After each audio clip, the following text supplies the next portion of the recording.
in programma, giusto? Quello che va fuori di là. Allora, aspetta che aggiusto un attimo. Su un altro terreno. Ringrazio ovviamente le tantissime delegazioni che sono arrivate qua da tutta Europa, i partiti amici, le organizzazioni sindacali, le organizzazioni sociali, le organizzazioni sociali, i sindacati, gli esperti che sono qui con noi oggi a discutere. Questa non vuole essere soltanto una conferenza, non un incontro tra dirigenti politici che provengono da paesi diversi. Credo sia qualcosa di più importante. Vogliamo costruire un luogo di convergenza. Oggi si incontrano donne e uomini che parlano lingue diverse, che vivono contesti nazionali differenti, ma che condividono qualcosa di fondamentale, che non è un sentimento di invidia sociale, ma la più grande questione politica del nostro tempo, la giustizia. La giustizia sociale, la giustizia economica e la giustizia fiscale, perché non può esserci libertà vera senza uguaglianza e non può esserci neanche una democrazia piena quando la ricchezza si concentra nelle mani di pochi e quando il potere economico finisce per prevalere su quello democratico. Oggi nel mondo esistono poco più di 3.000 miliardari, 79 in Italia, 3.000 persone su 8 miliardi di persone nel mondo. Sono meno degli abitanti di un piccolo paese di provincia. Eppure la loro ricchezza complessiva vale migliaia di miliardi di dollari. Quando discutiamo di tassare grandi patrimoni, non stiamo parlando della classe media, non stiamo parlando dei lavoratori, non stiamo parlando di chi vive del proprio stipendio, stiamo parlando della concentrazione di ricchezza senza precedenti nella storia contemporanea. Siamo qui per parlare delle tasse sui grandi patrimoni, della redistribuzione della ricchezza, della lotta alle disuguaglianze, ma in realtà stiamo parlando di un qualcosa di più profondo. Stiamo parlando della società che vogliamo costruire. Negli ultimi decenni ci è stato detto che la ricchezza dei più ricchi avrebbe migliorato la vita di tutti. Ci è stato detto che abbassare le tasse sui grandi patrimoni avrebbe favorito la crescita e il benessere diffuso. Ci è stato detto che il mercato avrebbe corretto da solo le proprie distorsioni. È evidente che così non è stato.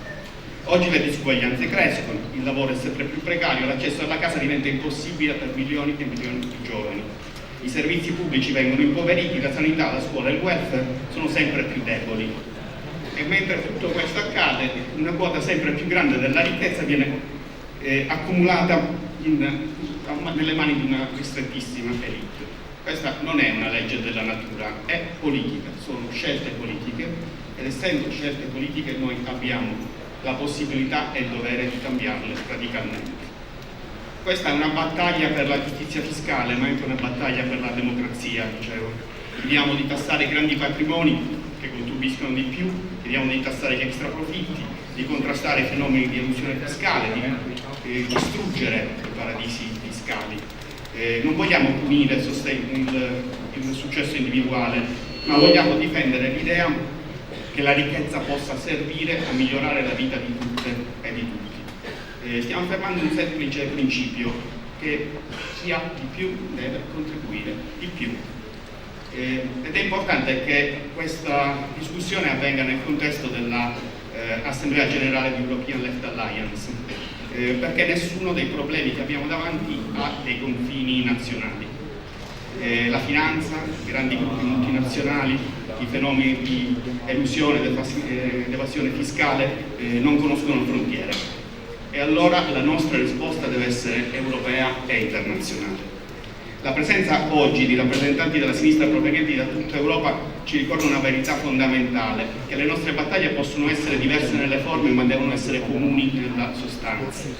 Che si tratti del diritto alla casa di Madrid, della difesa del welfare di Helsinki, della lotta contro la povertà lavorativa a Berlino, della giustizia climatica a Parigi o della difesa dei lavori dei servizi pubblici in Italia, il filo che unisce tutte queste lotte è sempre lo stesso: è la lotta contro la concentrazione del potere economico e quindi la lotta contro le disuguaglianze, la lotta per una democrazia più forte.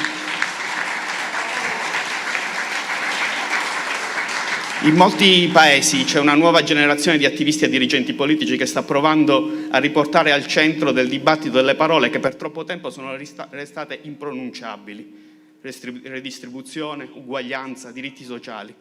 Siamo noi.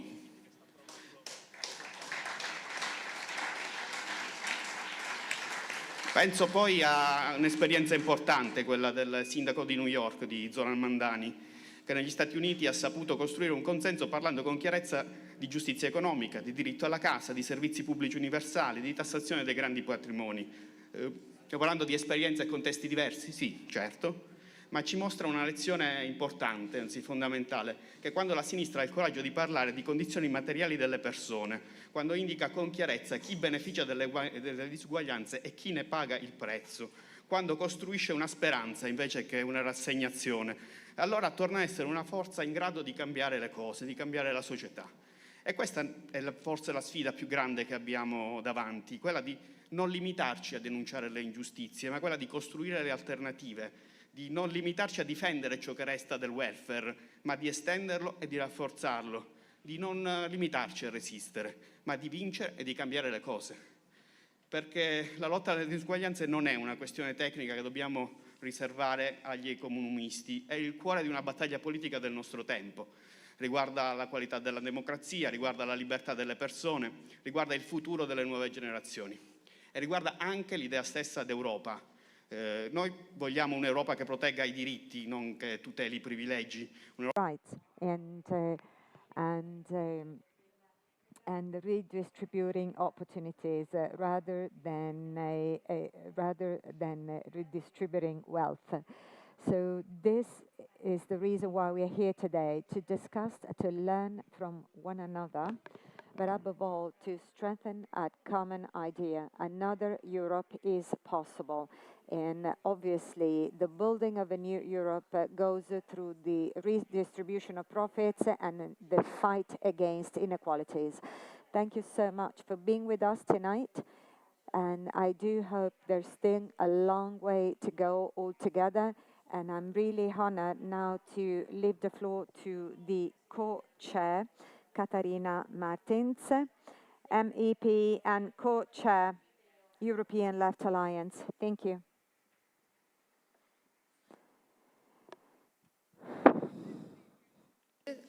Okay, ciao. I'm sorry, but I'll speak in English. I can't speak in Italian, but I promise I will be really brief. So, first of all, I want to thank Sinistra for the possibility of being here today. It is great. Last week, we were in Rome with our ECI Justice for Palestine. It was a huge event also. So it's so good to feel all this strength, all this commitment. We are here to change. And, well, thank you very much, all of you, for being here. And I want briefly to tell you what is European Left Alliance. We are a party of left parties. We are left, we are green, we are feminists, we are anti-racist, and we are not here to make diagnostics or to comfort ourselves. We are here to change Europe and to change the world. So when we do these kind of moments, we are together, parties, with unions, with ONGs, with grassroots movements, with everyone that believes that we can live better and doesn't want inequality and war and climate disaster to be our future. That's what we are doing here also. And that is why it's so important to be here. In the European Left Alliance, we have parties from the south of Europe, Sinistra, of course, that is our host here. Thank you so much for that. Also, La France Insoumise from France, Podemos from Spain, Bloc de Esquerda from Portugal, that's where I am from. We also have Bildu from the Basque country. And then we have also the SP from the Netherlands. We have Razem from Poland. And we have the Nordic parties. We have the Red-Green Alliance from Denmark. We have the Left Alliance from Finland. We have the Left Party from Sweden. I'm so sorry, I can never say the names in the Nordic, but I'm sure I will promise to learn. And we also have the Socialists from Norway, because they may not be in the European Union, but they are associated members. And we work with everyone that is fighting for a better future and a better Europe. And so for us, than this. I mean, Giorgio is great, and he already said why we are here. We don't believe that inequality is a way of living. We cannot live in a world where the 1% has half of the wealth of the world. We cannot live in a world where 5 men are richer than everyone has ever been in the history of human species. We need to change this. And we are in Milan, you know. And I was just talking to a friend. Milan is the second city where it's harder to get a house. The first one is Lisbon. So, but I'm sure we can see the housing crisis everywhere in our countries. And we can see an affordability crisis everywhere in our countries. And we see that wages are not enough for people to pay their monthly expenses. And this doesn't have to be like this. And that is why we are here. And we are listening from experience from the parties of Allah, but also from organizations that we invited to be here because we want to learn, we want to articulate, and we want to change. So thank you very much for being here. And now, well, we'll start with a panel of discussion, and we'll have Matteo Pucciarelli, journalist from La Repubblica, that is going to moderate the panel. So thank you very much. Let's debate.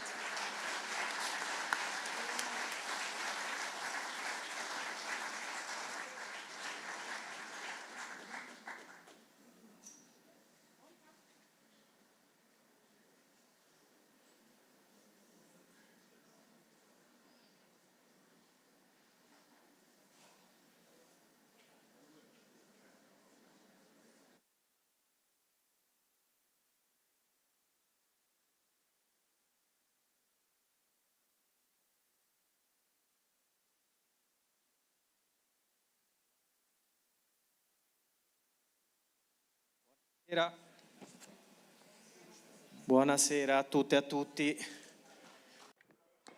Good evening, everyone.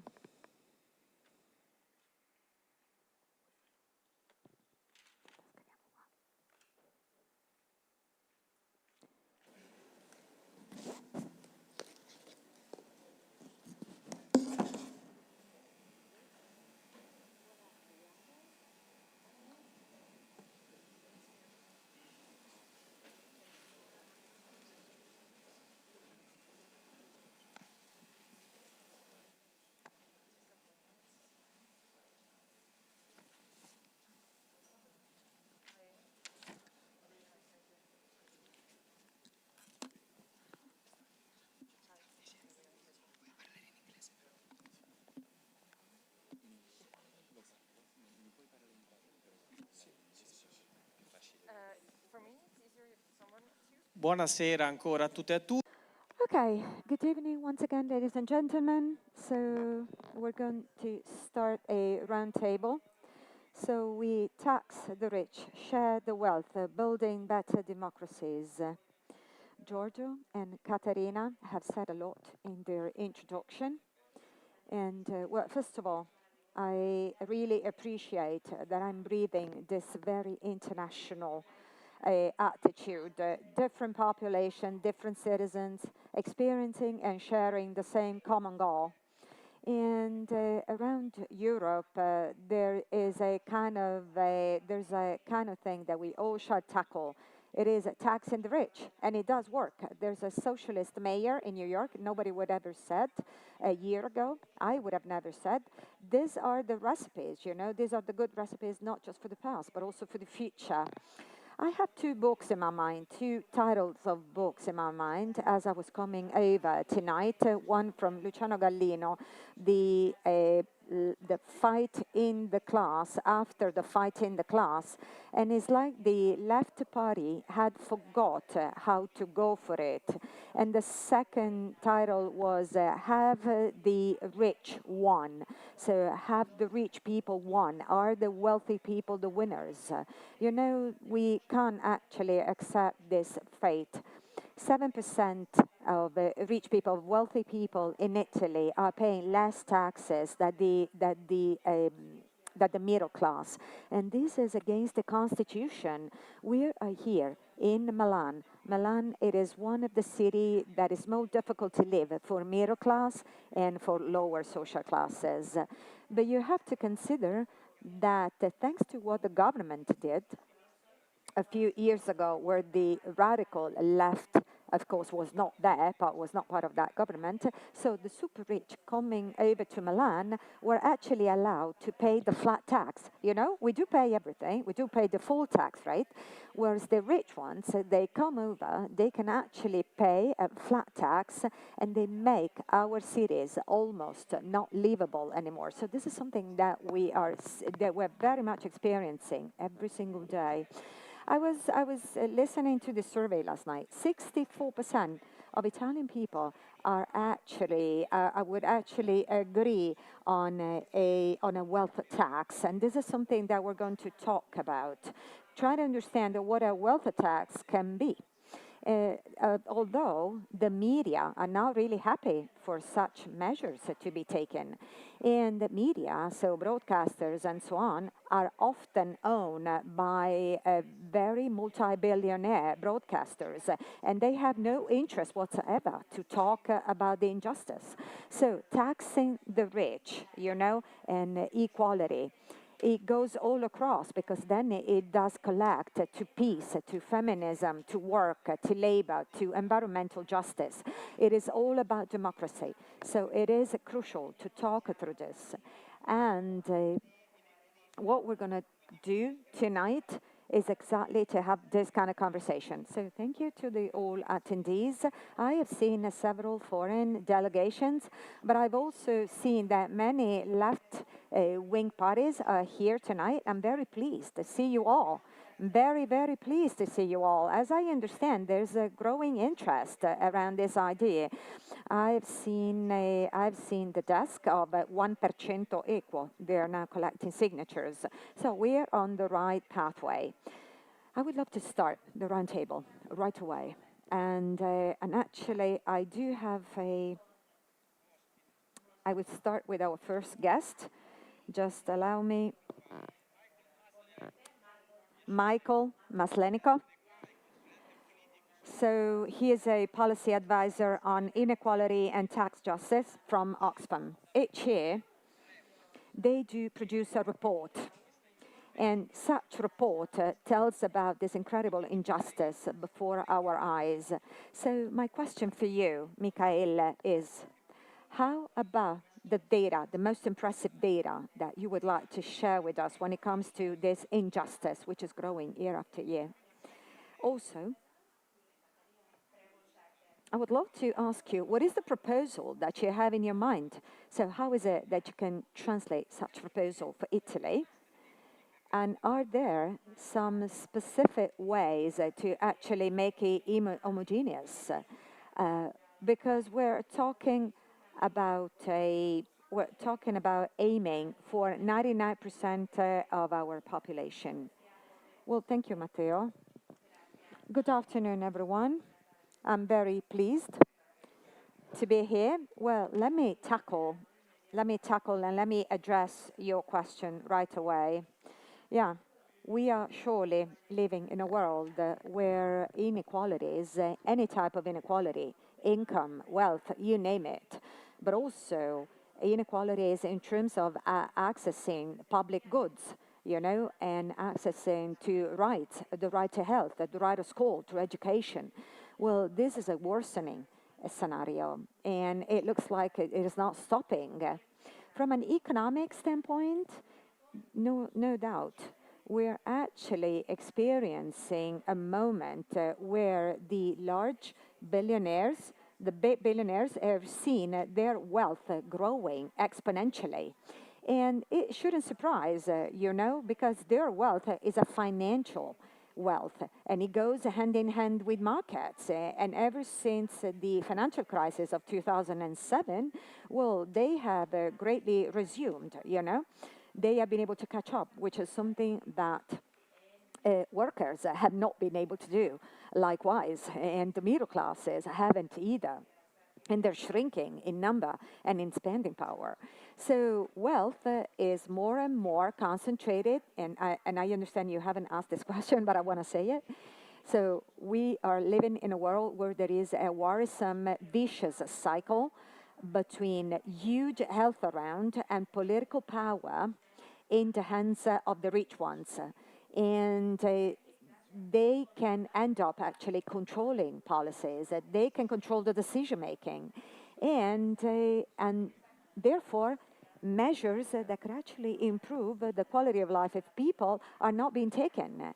And so these middle class people, they are not being represented. And Matteo also said that there is an impact on the narrative, the control when it comes to broadcasters, again, is shrinking. It is in the hands of a few. In this way, we're very much rejecting dignity to everybody, and we're not standing up for those measures that would protect people. And we're even kind of making inequalities lawful. And if you consider billionaires, 1/3 of their wealth does not come from their genius, but it is inherited. And there's also some additional aspect that we should look at, their connections with politicians, or the monopoly powers that the richest in big companies and big corporations have. So what is Tax the Rich doing? Well, because the wealth is less and less in the hands of few, there are some actions that should be taken, and perhaps I'm anticipating Quentin, because we understood from surveys that global billionaires over the last 40 years have grown their wealth by 7% a year. But they contributed, and they contribute yearly to a public money with only 0.3%. So this is their wealth. So trying to correct this distortion, the regression of the fiscal systems of many countries, amongst which ourselves, envisages measures that need to be charged upon the wealthy. One of these is a tax on wealth. Just notice that when we are talking about wealth tax, we are quite direct, but in the public space, Riccardo Stagliano, that you were quoting, was talking about multi-millionaire tax. Pedro Sanchez in Spain said we want measures that go and erode the resources of the people who are able to live more than 100 lives. And this is quite a strong message, you know. So I'm going to finish by saying that pragmatically there's more tax-rich measures. We have formulated a manifesto together with 150 Italian communists. There is a revision of inheritance tax. Italy is a fiscal paradise for inheritance tax. There is a revision for capital tax, and there is also a tax on large wealth. So we want to introduce this with an exemption corresponding to the 0.01% of the richest Italian population. So this tax would not concern 99.99% of our citizens. A few years ago, I was worried about how this tax would be discussed in our country. Why? Because we were saying, okay, there is again a proposal that is going to, go to the detriment of the middle class. And this is a terrible sentence. There is even worse sentences pronounced by the people who govern our country. I have not seen a right-wing politician saying in any talk show, saying this is going against the Italian middle class. They are using different arguments. Now, the revenue net from potential tax evasion is 13-16 billion. This was the latest move by Meloni, which was about the latest act by Meloni. So let's talk about an example, and then I will close. If you have a net wealth of 6 million euros, you would pay 1% of that sum, 6,000 euros per year. A rich person would not even feel it. It's even less than a luxury purchase in Via Monte Napoleone. So we have to be able to talk about this. So today, Ellie Schlein, a political leader, talked, and then the usual media bubble started, mainstream report by Cottarelli, no reverential fear. All of the topics that were treated are absolutely rejectable, and we are not afraid to talk about this because we are talking about social fairness, social justice to contrast disequalities. Thank you. Thank you, Mikhail. Thank you so much. Quentin Parinello is here. He's a director of the Policies and the International Fiscal Observatory. Thanks for being here. Yesterday, The Economist was published, explaining that these new ideas are not news.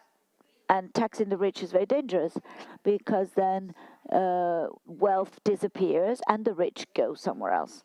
But this criticism touches upon a real topic that concerns Europe. Now, do you think about Fiat, the largest Italian industry?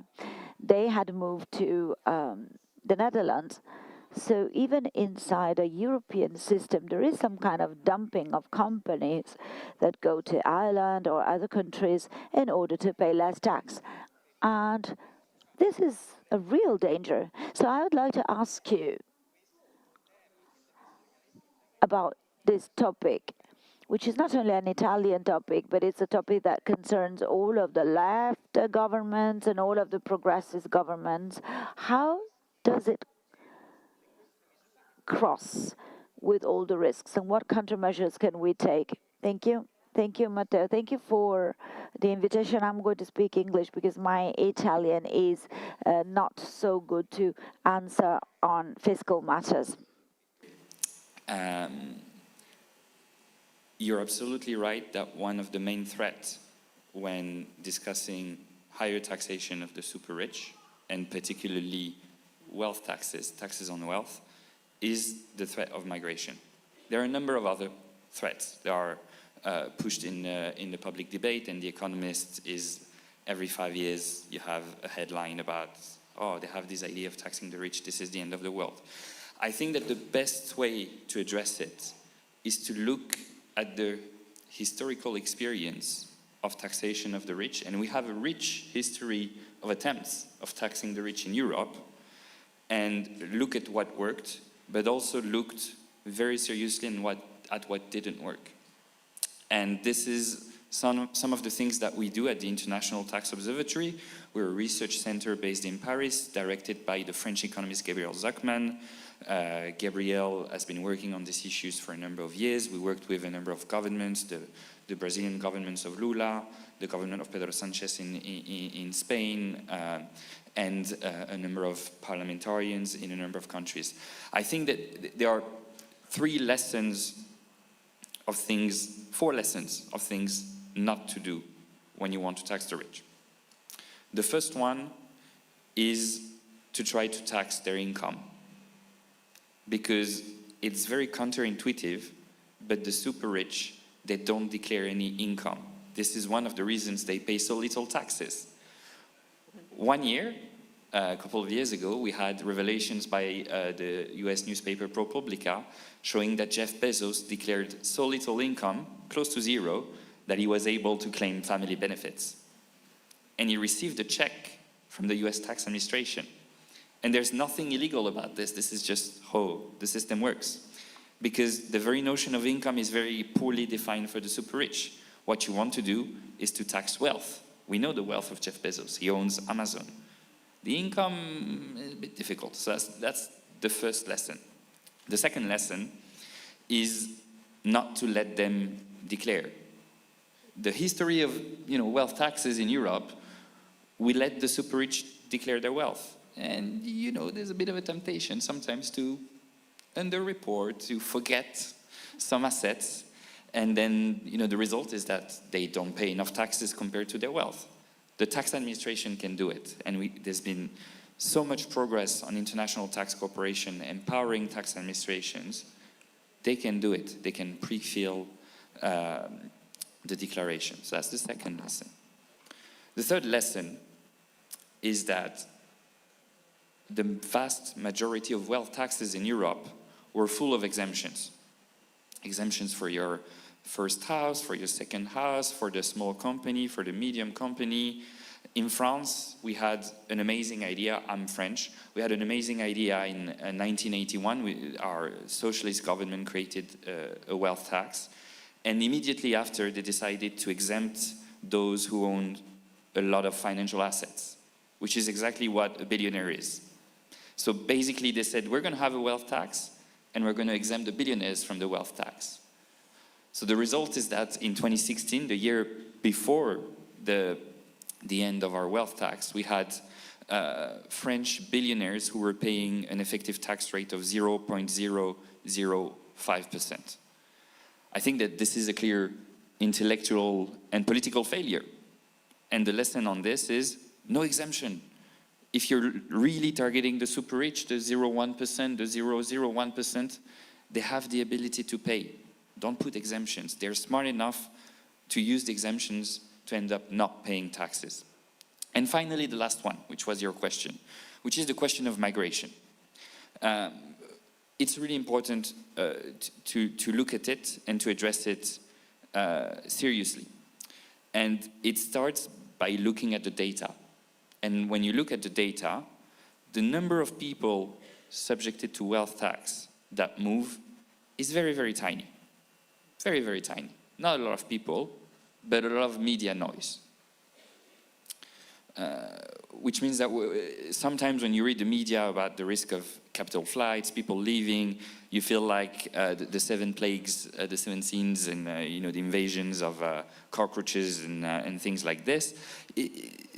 The economic impact is limited. But more importantly, regardless of the number of people leaving, the biggest mistake that was made was to let them move. And at some point, one of the biggest intellectual failure was to consider tax competition as a law of nature. There's nothing we can do if they move. And the simple answer is no, it's not a law of nature, it's not gravity. Today, we let them leave. We accept that they leave, except that there are policy choices to make sure that, yes, they can leave, freedom of movement, but they will keep paying their taxes. You have two models basically today. You have the model in Italy, the model in France, and the model in Europe, where you lived a long time in Italy, you became very rich in Italy, you decide to move January 1st of next year, you're no longer paying taxes in Italy, except that your wealth is a social construct. You became rich because you benefited from public education, you benefited from the infrastructure, from the courts that protected your assets. So it's never just an individual success story. And you have the other models, the US model, where you will pay taxes in the US regardless of where you live. You've been there 2 months in your entire life, you will keep paying taxes to the US. Both are perhaps a bit extreme, so we can look for middle ground. Perhaps the taxes need to follow you 5 years, 10 years, 15 years.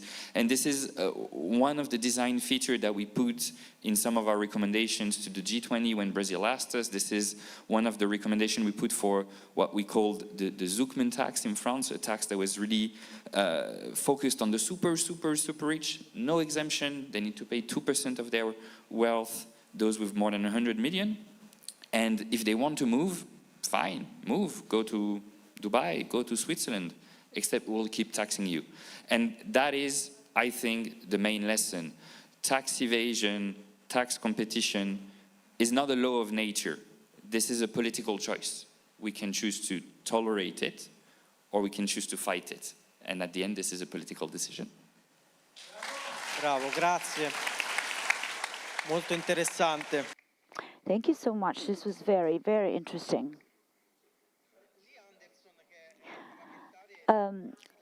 Lee Anderson is a Finnish MEP, and Finnish countries have always looked like they are at the forefront, and with a system that was financing itself thanks to policies that were social democrat policies. So I would like to ask you now, today, how safe is Europe compared to the influence of the power of oligarchs, not only in Europe, but also in America? Think about the influence of Elon Musk on a planetary level, refusing all the different rules on social media, for example. We all know how this works, but also how he uses these platforms to convey messages that want to deregulate. So from your point of view, do you see European institutions managing to contain this, or are there signs that, so to speak, the dam is opening, and can we try and be a dam? Can we change the narration? Thank you very much. Very happy to be here. I was also worried I was the only non-Italian speaker in the panel, but glad to get some support in English. This is a very good starting point, actually. I mean, many of the speakers mentioned democracy as a part of the discussion that we need to have when we talk about wealth tax. And that's also where I want to start. I mean, speaking more from the point of view of a politician, why is it important to speak about taxing the rich? Why does this topic have a broader societal significance and weight? Firstly, I think it is a good way of bringing class back into politics. Because when we put, you know, the notion on the ultra-rich, people know I am not a part of that class. It brings back that perspective into our political discourse, and that is important. I also think it is important, especially for forces in the left, the progressive forces, to have quite clear answers for people that wonder, why does the world look like it does? You know, why are the rich getting richer? Why is my wage not enough to pay my bills? Why is food only getting more expensive? And they also want to know who is responsible for the world looking the way it does. And of course, I mean, in politics, in addition to having this class dimension, you also need to be able to name and tell people, why does the world look like it does, and who is responsible for this? Pointing the finger at the ultra-rich.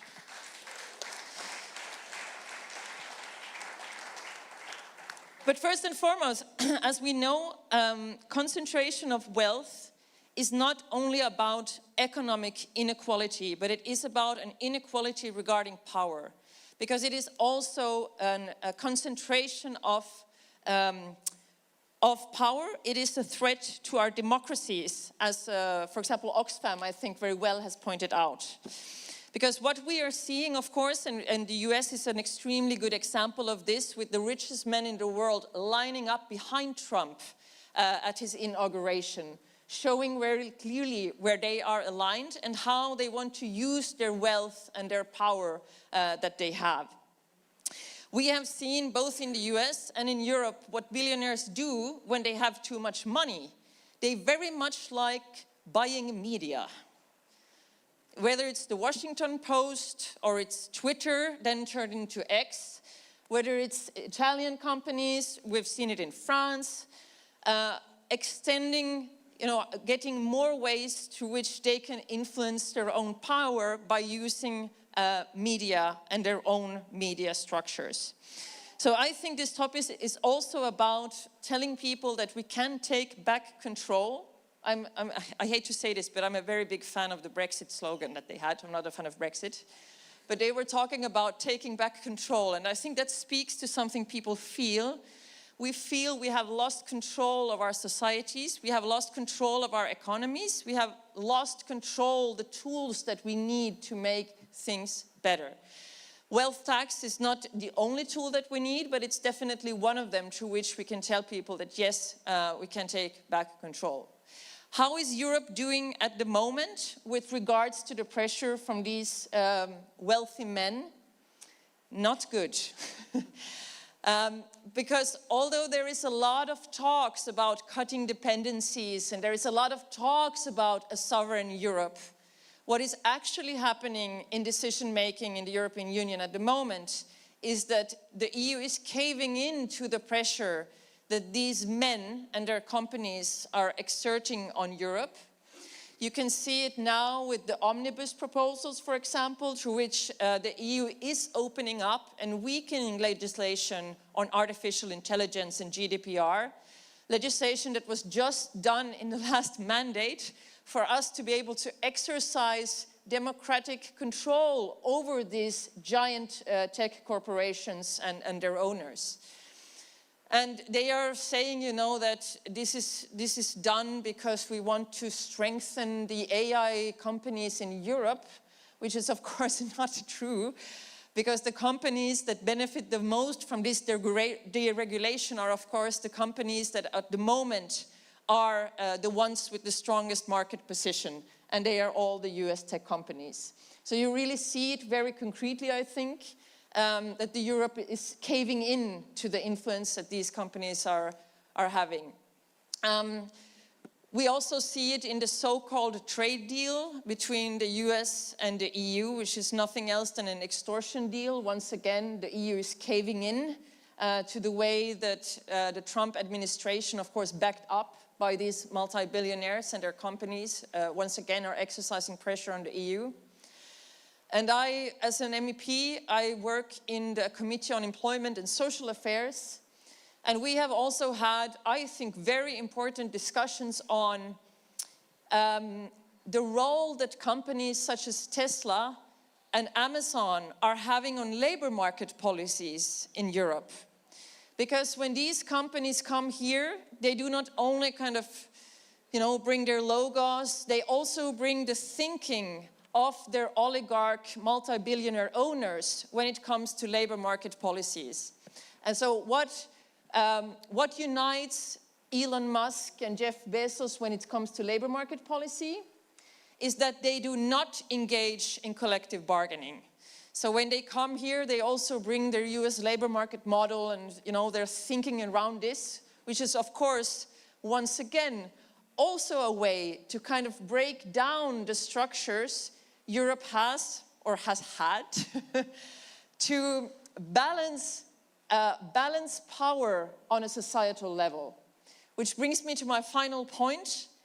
We need wealth tax, but we also need a lot of other things in addition to that. And I think strengthening collective bargaining, strengthening trade unions is as important actually, because that is also about power relations in the labor market and in society.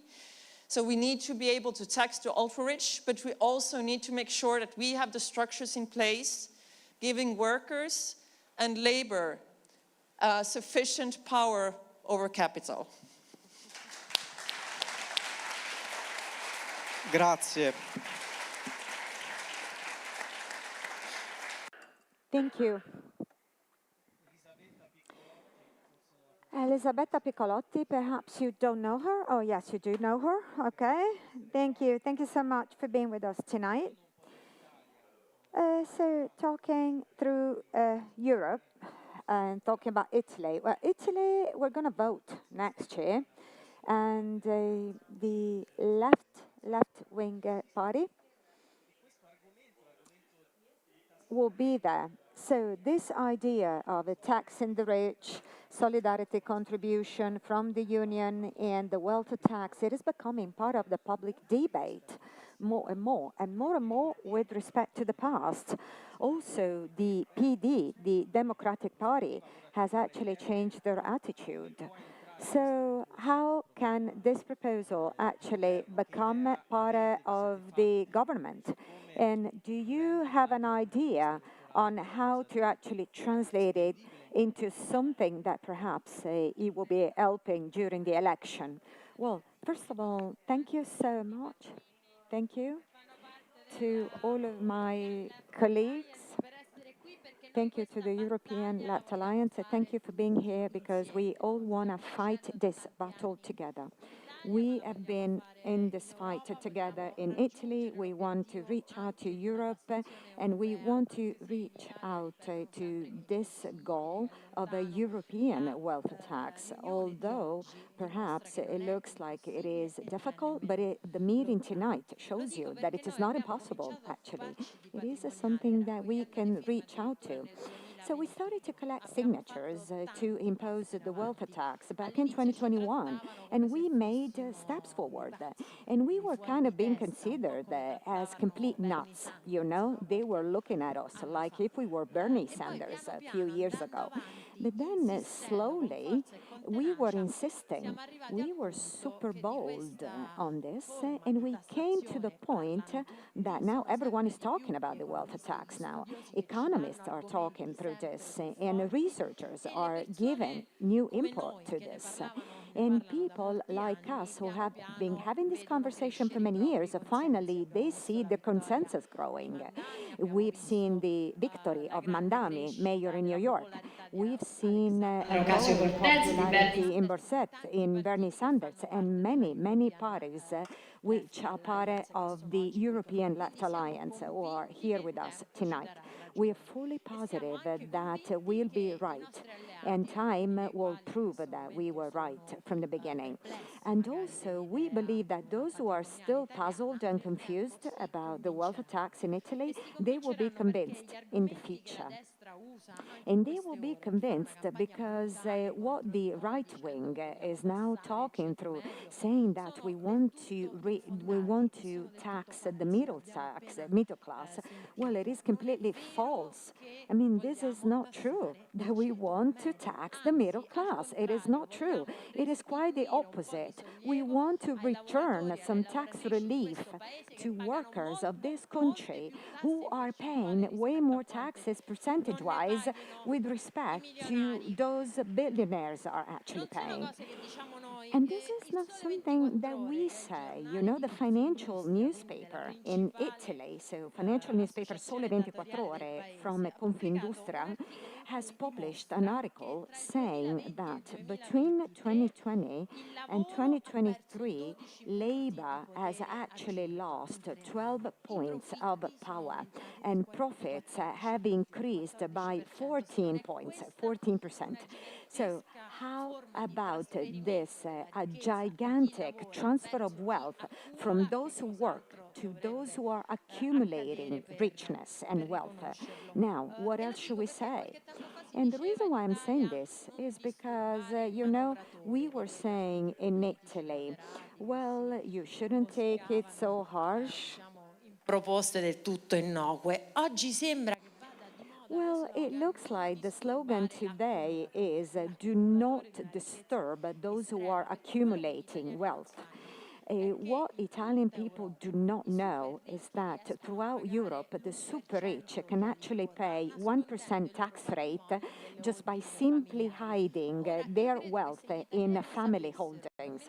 If Italians knew that whilst they pay 23 up to 43% on their salary, there is somebody who's paying 1% over their billion, there will be a complete revolution, you know? And this is something that we have to clarify. We have to tell people what it is all about. We don't want to be put on the spot. We don't want people to shut us down. And there's one thing that I want to say on the politician earthquake. You know, every time we say wealth tax, we're being beaten down. Oh, we're being looked at as if, Italian economy will just go in a trash can. Whereas actually it will be quite the opposite. If we compare Spain has a wealth tax. Italy doesn't have a wealth tax. Italy is growing by 0.5%. Spain will be growing by 2.8%. So how about wealth tax being considered something that spoils? Actually, it is quite the opposite. Again, only those countries where there will be state and public investments, those where you invest in health, in education, in the ecology transition, only those countries will grow. The state has to become the promoter of a technology innovation and economic innovation likewise. If you leave it to the market, if you leave the accumulators to accumulate their wealth, well, the economy will decline because people will get poorer and there will not be the possibility to actually drive the economic system towards common goals, which may deliver a better wealth. So we are profoundly right. And what we have to fight for, and this is also what Lee said a moment ago, power, this sense of not having power, not having control over your economy, over your country. They think that democracy is useless and that their vote will not impact because these super rich, these super billionaires, they often have big power in the media and it's like you cannot reach out of them. There's nothing you can do. Nothing and no one will impact that. This is not true. This is not true. If we get organized bottom up, actually, most of people all together through election and through politics, through good choices in politics, we may capsize this situation. We may change it. We need to trust this. We need to believe this is going to be possible. We have to go on many initiatives because that day will come. That day will come. This is no longer sustainable. It is not fair. It is not right. It is generating injustice. It is generating inequalities, and it is doing harm to the environment and to our future. Because the super rich are consuming the most, and therefore they are the worst in the CO2 emissions as well. So, if for the survivorship of mankind, as if it's been after the Second World War and after it has been written in the democratic constitutions of our continent, if we want to save Europe, we have to be able to tax the rich and redistribute the wealth. Thank you. Thank you. I'd love to go for a very quick second roundtable before I leave the floor to Fratoianni. I have a question for Michael. Now, every year you prepare a report, you share this report, and then you have discussions around this also on media, publications, and so on. My question is, over recent time, have you noticed a change in perception? So, as per your observatory, do you believe that people are more listening, are more aware with respect to the severity of this scenario? So do you feel that you're becoming more useful in what you do, and that you can actually convince the public opinion more and better? Well, two comments that we've received after publishing the report. So we published the report, and Oxfam report actually takes a snapshot of social inequalities. And this report is celebrating the first decade of life, so the first 10 years. During the first few years, media, right-wing media, right-wing controlled media and so-called free market doctrines. I don't want to mention names, but we know who we're talking about. So they were criticizing the data, they were criticizing the conclusions. What we have observed instead over the last few years is that these very media are actually preferring to to be silent, to stay silent. So the report has been disseminated by television, by general television, but actually there's very little comment from far left and far right, because it is very difficult, to make comment when what you read on the report, it is so bad, it is so severe. The ideology that is behind and that should really drive the next activities. There has been a promise for empowerment, more disseminating a well-being and so on. Well, this is not happening, It was a promise that was unkept, and everyone knows it. Everyone knows that promises have been unkept. And therefore, what we are very much worried about is that for those people to preserve the status quo, so to preserve the status quo, and we're talking about oligarchs and super billionaires, because the dream hasn't been fulfilled yet, and this is a theory that we spoke about in our report.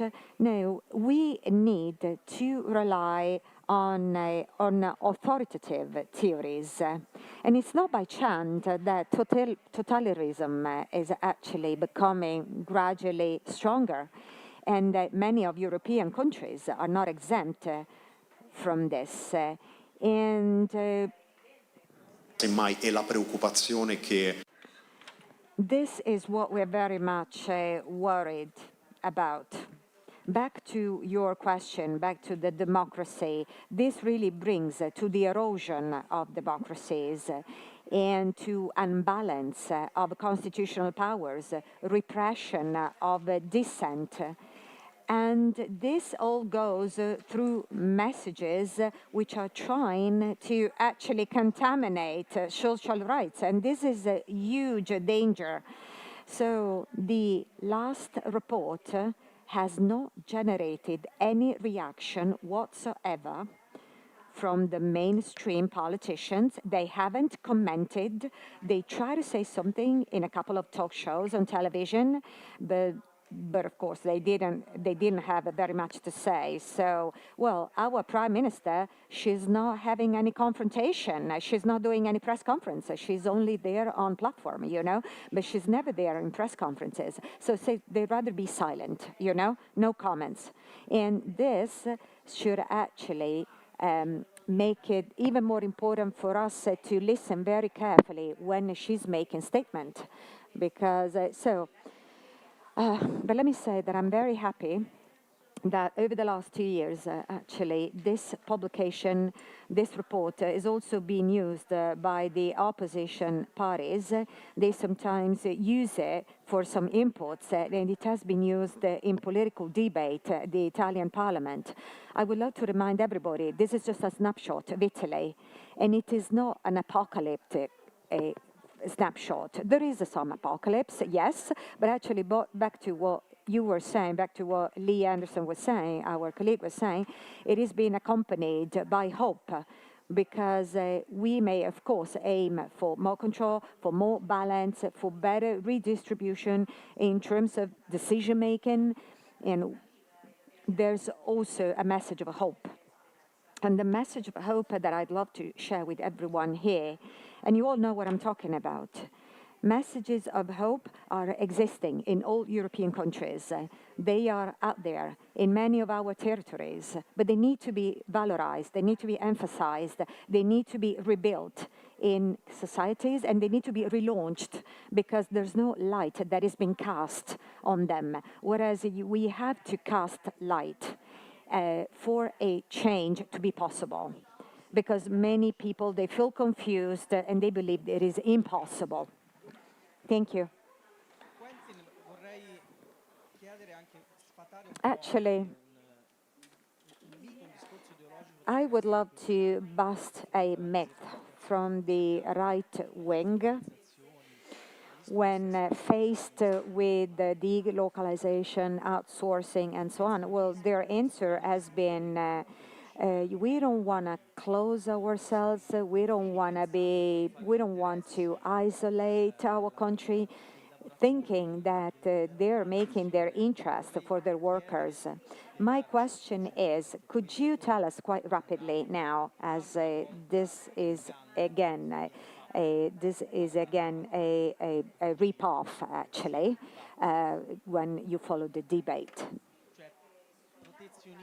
Protectionism, sovereignty, and closeness is not the answer to inequalities, as the right wing is trying to tell us to. How can we explain this? In inglese, no? I think that one of the most striking developments over the past decades, starting in the 80s, has been the fact that a large part of the economic agenda has been put outside of the political conversation. Let the markets do. This is not up to the political discussions. The market will provide the efficiency, will find the solution. And one of the reactions to this is, in fact, to say, well, if we have nothing to impact on, on the economy, then we're going to talk about migration. We're going to close the borders. We're going to touch upon what is not the market. And I think that in the French context, we had a big debate on a taxation of the super rich in France over the past 10 months. We were largely part of the conversation to an extent that the main reform that was discussed was called the Zuckman tax, after my director, Gabriel Zuckman. And I was very much struck to see the far right, that a vast majority of the electorate of the far right supports higher taxes on the super rich in France. And this is not just a French exception. Across the globe, across political segments, there is massive support for increased taxes on the super rich, really the super rich. In fact, this is one of the economic manifesto points that is one of the most popular across the globe. And I was very, very surprised to see the far right, in the beginning, very concerned not to be seen as opposing the measure, and at the end, when they saw that the bill was about to pass, coming out very strongly against it, saying, no, this is not what we want to talk about. We want to talk about migration. And I think that it speaks more largely to the need to talk about economic inequality. And we're a research organization, so our role is to explain what is possible and what is not possible. And I think, to conclude back to what I was saying before, if we accept tax competition as a law of nature, yes, a lot of the reforms that we imagine will simply appear as impossible. But if we understand that this is a political choice, that it has political responses, and what it takes is political courage, yes, we can fight inequality and advance on that agenda. Grazie. Prima Lee Anderson parlava della sensazione, del bisogno delle persone di riprendere. Lee Anderson was talking about the need for people to take control back. There is a general topic that animates our lives. Citizens become more and more consumers. They no longer think like people who have rights. There is a social pact breaking. So I'd like to ask you, even from this point of view, because you were talking about it before, making unions stronger, is the European left doing something in these terms, and what is it doing to continue to have this relationship with the organizations representing workers? I mean, both as ILA, but also as the parties that are participating in this project, of course, have a very close cooperation with trade unions. So both on a European level and on a national level.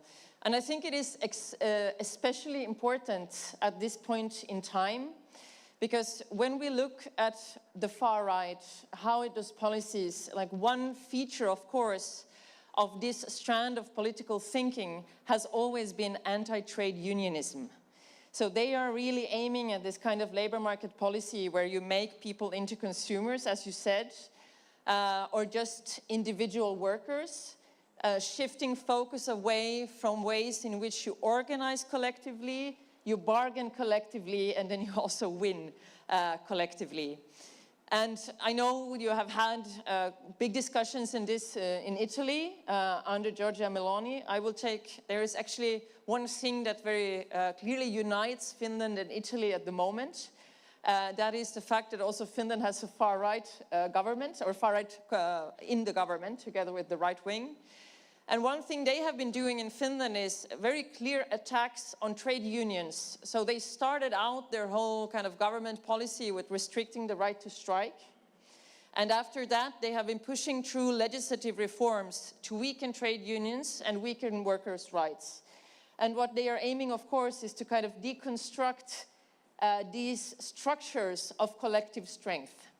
And they are important, I mean, because if we want to look at income distribution on the level of all of society, it is not enough to have good progressive tax policies, and it is not enough to have high enough minimum wages, but you need to have strong structures of collective bargaining, because that is also what ensures that you will have living wages, decent wages throughout the labor market. Of course, also then coupled with good working conditions regarding sick pay and holidays and working hours and so on. So this is really the time when we need to work together with trade unions also to kind of see the thread of the far right with regards to this.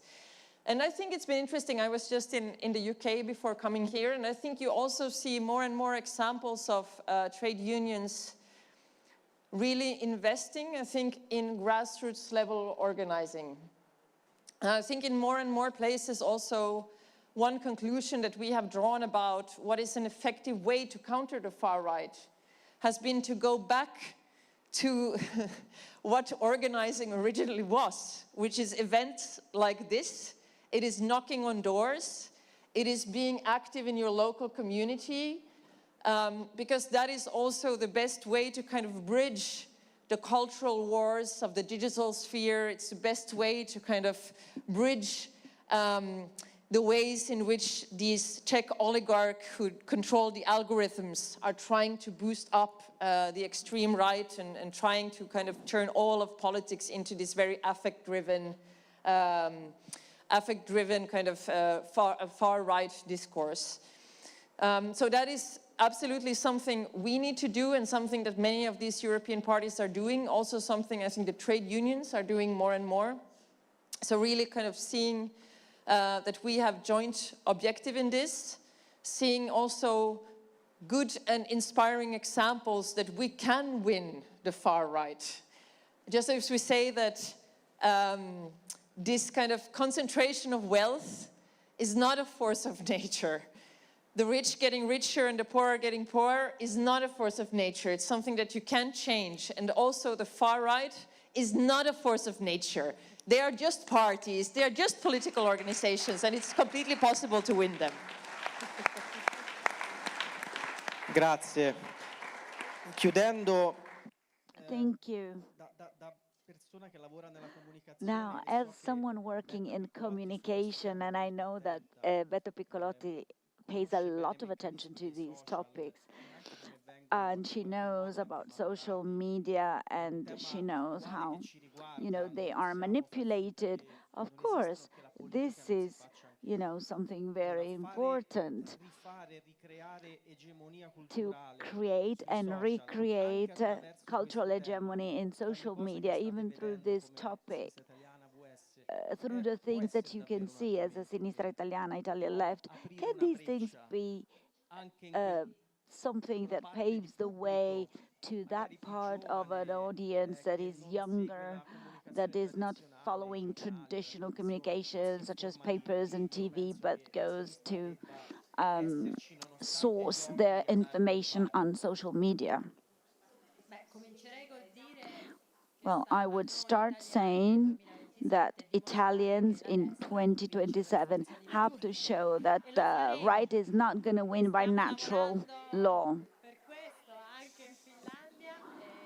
And we are working in Finland for this as well, and in Italy, in Finland, and in all those countries where the far right won.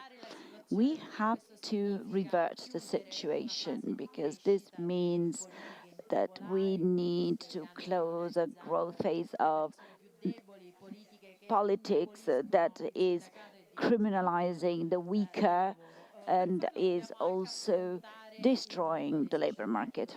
We also have to face the social media world. Of course, we have to know that this is a world that is animated by algorithms that are against us, written by billionaires, some of the people, some amongst the most powerful people in the world, trying to manipulate the public opinion negatively. They are present on social media.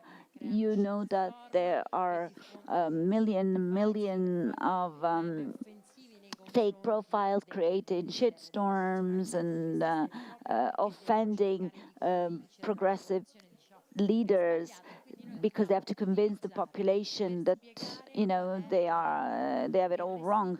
So we have to take reality back. We have to give certainty to citizens who are confused, who cannot look at richness with an objective way. How many people make 1,400 euros a month and they are against wealth taxes?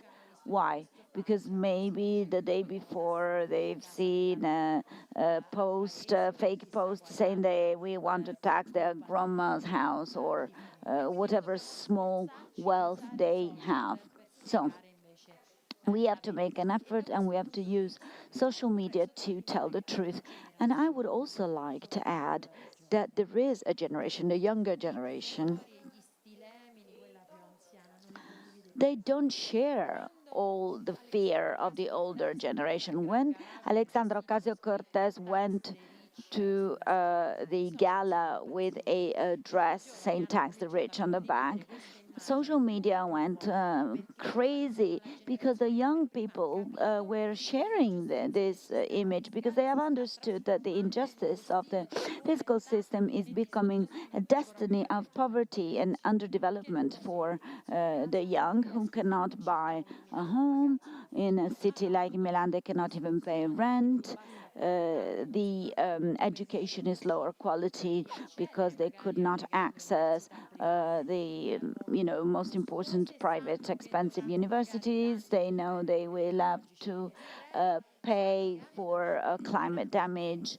They know the world will be very difficult for them, and they know it is so because of liberist policies, unacceptable policies that have been carried out over the past decades, letting the rich accumulating wealth. So I think young people are our strength.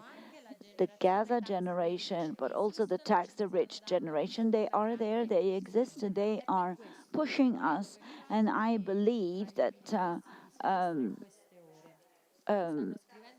a lot of people, opinionists from the left, are writing that wealth tax is going to make us lose the election. They are wrong, because the wealth tax will make us win the elections, because all the generation that are waiting for a proposal for wealth redistribution and social justice will go and vote. Otherwise, they will stay home. So we have seen how courageous proposals are getting to our young people. Things that people need: welfare, social justice, a future.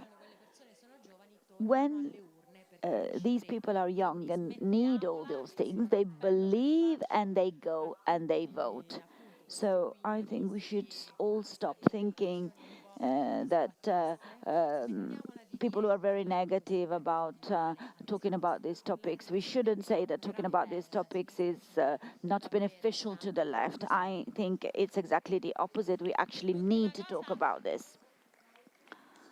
And lastly, I would like to say something to the right and to Giorgia Meloni, because there's a lot of TV coverage saying it's not true, they want to tax the middle class. Now, this is a challenge.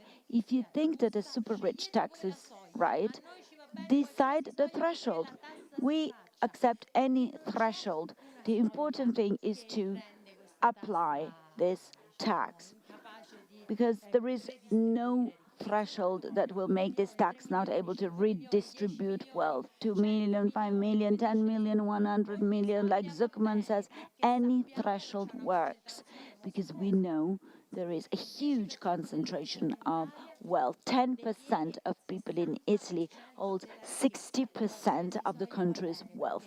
Any threshold works, because a lot of billion will be redistributed to the weaker. Thank you. Thanks to all of our guests. And now I leave the floor to Nicola Fratoianni, the Secretary for Sinistra Italiana.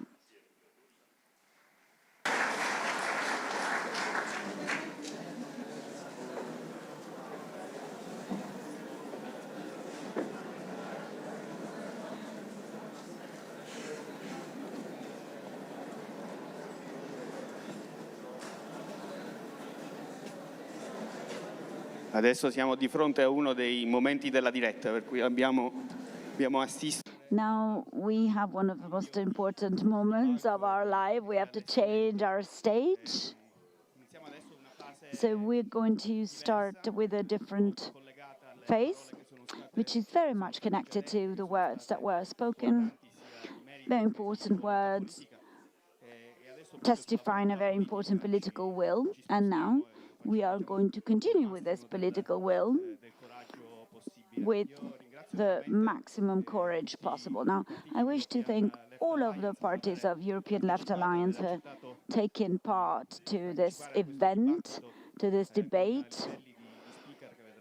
And we are going to have a very high level of speakers representing their respective parties, but also our new idea of Europe.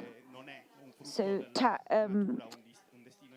wealth tax is a precise political choice.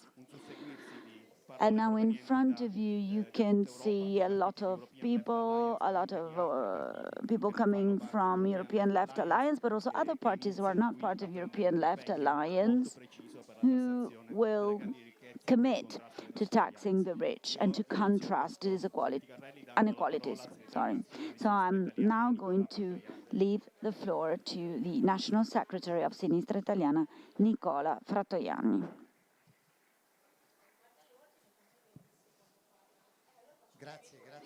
So thank you. Thanks, everyone. First of all, I'd like to thank our comrades who have organized today and tomorrow. We are happy and proud to host this event after Rome for our common campaign, Justice for Palestine.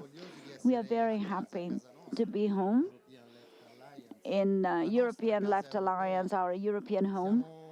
We are very happy to launch today and relaunch altogether a challenge to the super rich, a challenge to the privileged, a challenge to injustice, but most of all, a challenge to feeling resigned. We want to say that we no longer want to feel resigned today because the right wants us to give up. The right wants people who are weaker. They want them to think that being weak is their own fault, that there's nothing to do, that nothing will change. They want to think that nothing will change facing a world in flames where the war is the master. They want to convince us that there is nothing to do towards those who are using the force of weapons and wealth to destroy international law. They want us to ignore the humiliation in the workplace or the climate insecurity. So from Milan today, we want to say something simple and revolutionary at the same time. We are not giving up. We are going to do politics because we want to change the world. We do not want some small adjustments. We want to turn the table upside down. We are not giving up.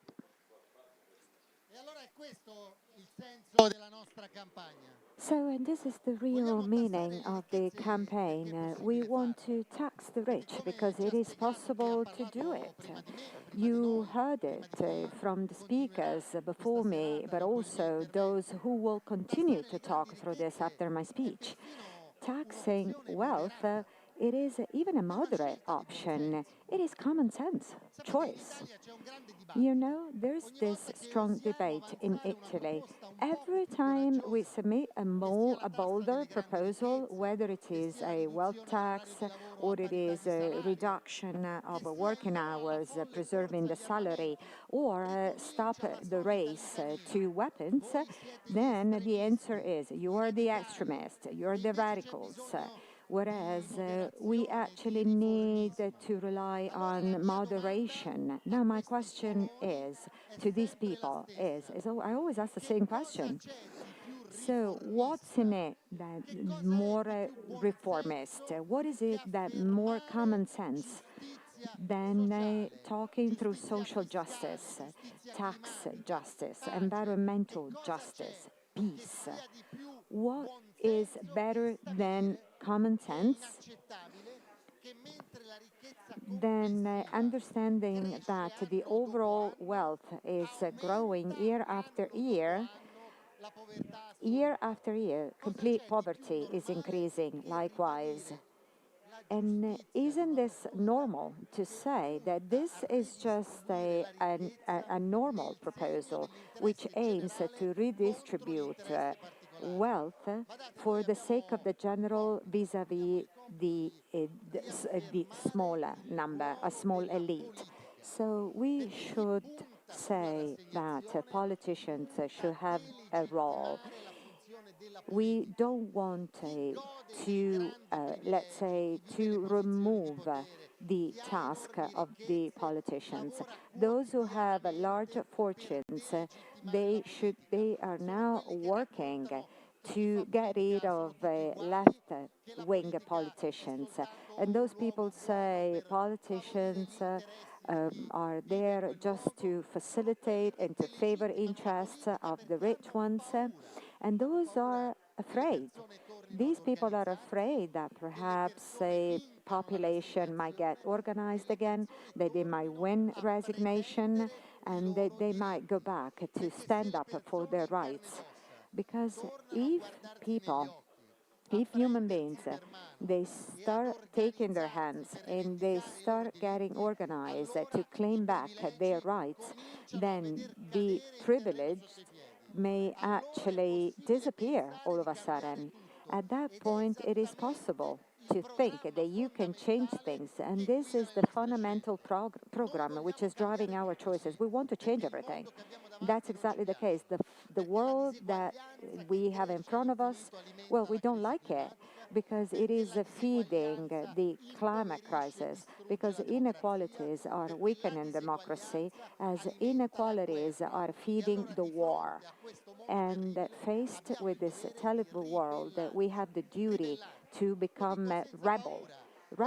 And I'm actually happy to say this. Yeah, I would love to call on those who are fearful of using words such as freedom. We're not afraid of using the right words, the right terminology, and I'll go to my conclusions as I want to leave a room to all of our friends who are going to talk after me. So, I'd love to say also to my colleagues from the Progressist coalition, a certain portion of the left-wing party has actually become a victim of the right wing, especially when it comes to the tax. It is now, it is time to go back to use the right words, because if we talk about a tax reform, and the one thing that politicians are only saying, you don't want to bring money out of Italians' pockets, then of course it tells you how much we're all victims to the right-wing party. Italians, like the Spanish, like the French, like the German, and so on and so forth, are not all the same. They are not all the same. Some people make it, but unfortunately, there's a majority who cannot even reach out to the middle of the month, not even the end of the month, for their salary to be taken. So if we're going to be bold enough, if we're going to have the courage to stand up for our rights and build bold projects, if we're going to have the ambition to imagine that government is not a comfortable place to sit, but it is actually a tool to change for the better the life of people, then we might win, starting from the next election in Italy, and then perhaps winning in other countries, and working together to change Europe and to change the world. We need that. We have a desperate need. It is urgent. It is necessary. It is possible.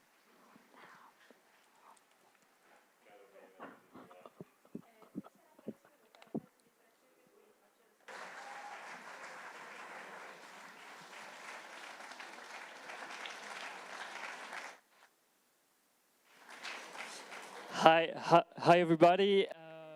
My name is Lucas. I'm the Secretary General of the European Left Alliance. I will introduce your speakers for the rally tonight. So please, without further ado, please a warm welcome to Manon Aubry, co-chair of the Left Group at the European Parliament.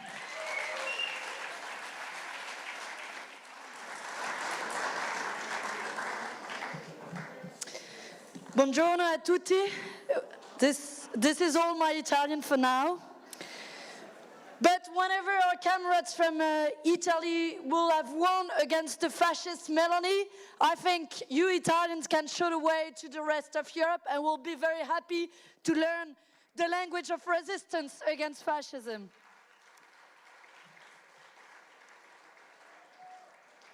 I want to say a very warm thank you to our Sinistra friends, because Sinistra Italiana is not only resisting against Meloni in Italy, they are also resisting with us in the European Parliament. And I have the great pleasure to sit with Ilaria, with Mimo in the European Parliament. And I can tell you every second that the fascists are trying to attack Ilaria, our group is standing there, resisting every single second and as long as it needs.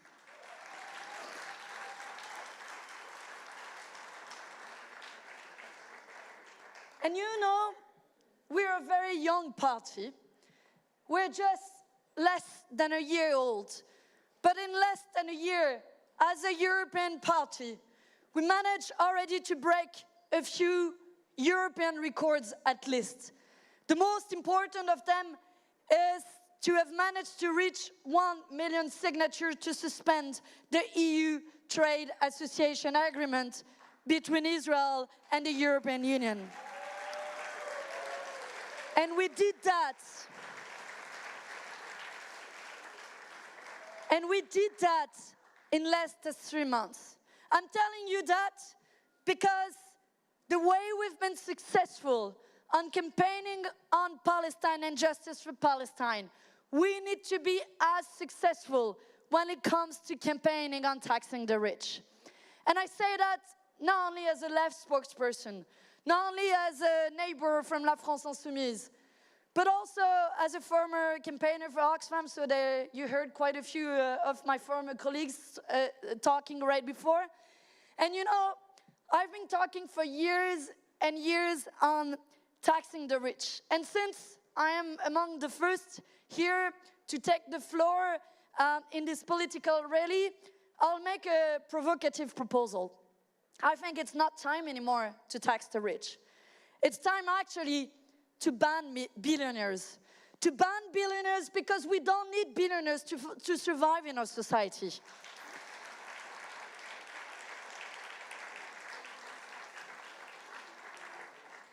And in the 3 minutes I have left, I'll give you 3 reasons why we need to ban billionaires. The first reason is obviously to redistribute wealth, because we should never get used to live in a world in which a few individuals that would fit only here on that scene would own as much as the 50% poorest of the people. And those people owning and having enough wealth to sustain 10 generations of descendants. While at the same time, you've got every single person struggling to survive, struggling to pay the bills, struggling to take the car and pay for the fuel, struggling to pay the little pleasures for the kids. And that life is not normal. And I've always been wondering, because that's always something we've been told, you know, if you're taxing the rich, they might go away, they might disappear. And I'm like, what about the billionaires stop working for just one day? What is it going to change in a society? But on the other hand, if workers, if the people through which they're earning that much money, if they stop working just one day, they will not make that much money. They will not make that much dividends. They will not get that much wealth. And taxing the richest is about redistributing wealth, but it's about, as well, having a society that works for the many and not having a single person that earns in 2 hours as much dividends as a normal worker would win in a whole year. The second reason why we need to tax the rich, but not only to ban billionaires, is actually to reduce climate change. Think about it. Think about the climate impact of a billionaire compared to someone that is very poor. And actually, we've got the data. The top 0.1% produce as much CO2 emission than the bottom 50% of the population. So yes, banning billionaires is about also saving the planet. And last but not least, banning billionaires, taxing rich, is also about saving our democracy. Because yes, I'm not afraid to say it very loud and very clearly. Yes, the richest and the wealthiest in a society, they not only own money, they do not only own economic power, they own a part of a democracy. They own media, they own television channels, they own publishing houses, they own radio station. And this political power that they accumulate also has an influence on our democracies. We know it in Italy. We know it as well in my country, in France. And I'll end on that with a bit of hope. I do remember when I started campaigning on taxing the rich when I was working for Oxfam, it was something that was not very popular. In a couple of years' time, in France, we managed to get adopted, at least in the first round, the Zuckman tax that my colleague, or former colleague Quentin talked about just before. We managed to do that because there's a change of a society, because people are fed up to pay for the richest, fed up for our public services to be cut, fed up to pay the price of climate change. So guys, people, the campaigns is only going to start. We are going to need all of you, because what we've won in the heart of people, to have that consensus on the need to tax the rich, that campaign will need to go to every single village, to every single city, to every single country, and also to the European level.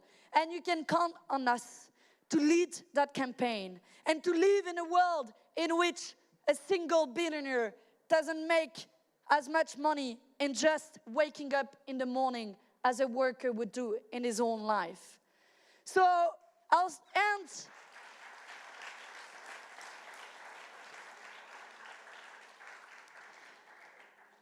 On that. It's time for politicians not to push it back, you know, we need to do it at the European level and then at the international level. And then what's next? We wait for the moon and the planets, the other planets to adopt taxing the rich? Well, all of the parties from the European Left Alliance will start campaigning, will keep campaigning until every single penny from the billionaires is back into our pocket, our collective pocket, and end the era of billionaires. Thanks very much. Grazie mille.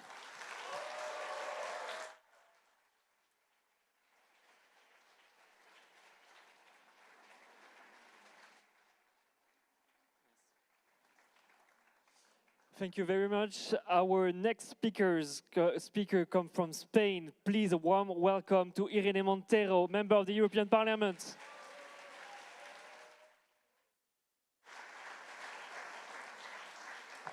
Good afternoon. I will speak in Spanish, so if you need the interpretation. Mirad, el 1% más rico del planeta posee la mitad de la riqueza del mundo. El 1% posee más que el 95% restante.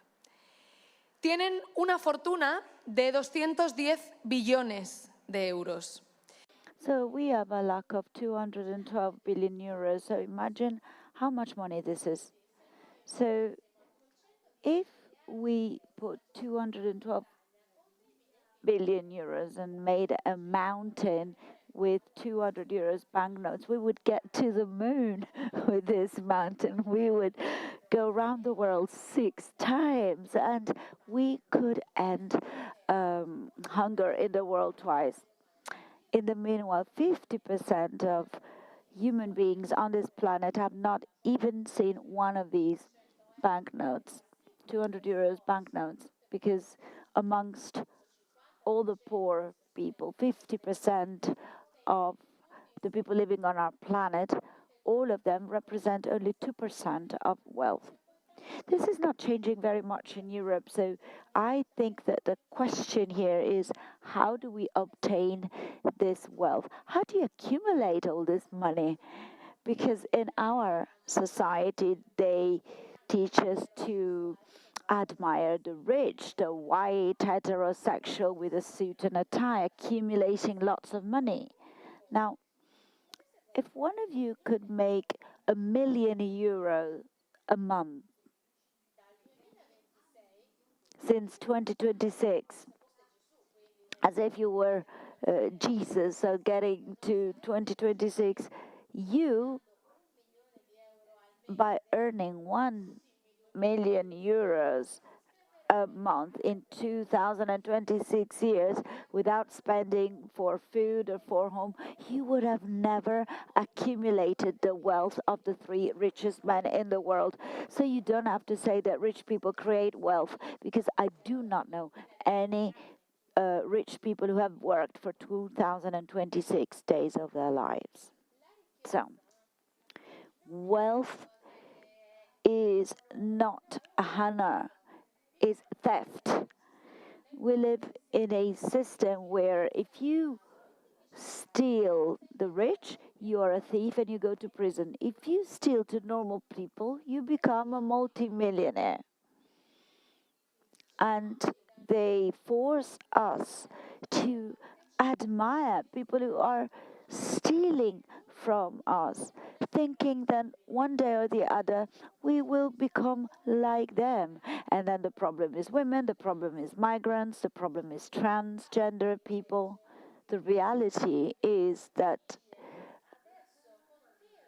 while millions of families spend a lot of money to pay their bills,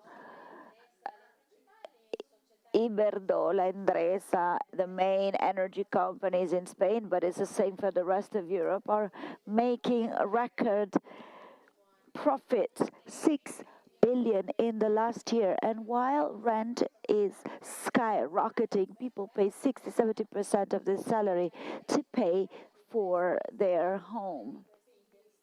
And this speculation, this shameful criminal investment gets to 6-7% of rent, of profitability. And people generate more and more money. And as families cannot even buy fish or eggs, there are companies such as Mercadona or Carrefour.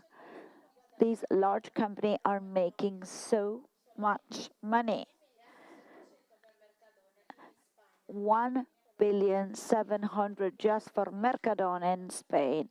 So the capitalist system is a small-footed giant, because there is no economy in the world that can last more than a week without poor migrant women washing, cooking, and taking care of the elderly, taking care of ill people. So richness is not concentrated on rich people because they are working harder or because they are smarter. It is concentrated because they are stealing richness, wealth from people who work all week, pay for the bills. You are making some money, but they are making their wealth. So this is accumulating wealth, exploiting people. It's a theft. So what is not right, what is absolutely not right, is that this should not be legal. To be honest, we must understand that people want revenge. And when we say we need to tax the rich or impose a wealth tax, this is no revenge, this is justice. I think this is the rightest proposal we could have for our society, saying that the rich must give back what they have stolen, because they have stolen to everyone. So we want tax on the rich, and we want to nationalize strategic companies, and we want to claim back the use of millions of homes, and we want better salaries, better hospitals, better schools, better firefighters, better pensions, because our mothers, our grandmothers, the people we love more, even the people we don't know, they all have the same rights. They all have the right to be happy and to lead the life that they want. So, comrades, just like the Mexicans say,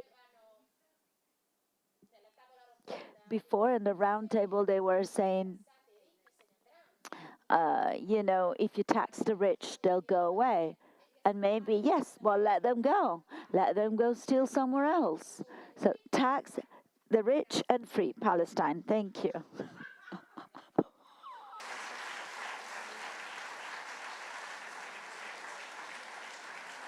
Please now welcome from Portugal, the national...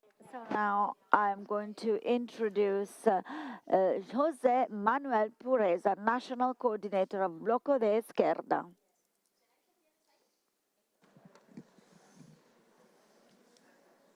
Ciao compagni.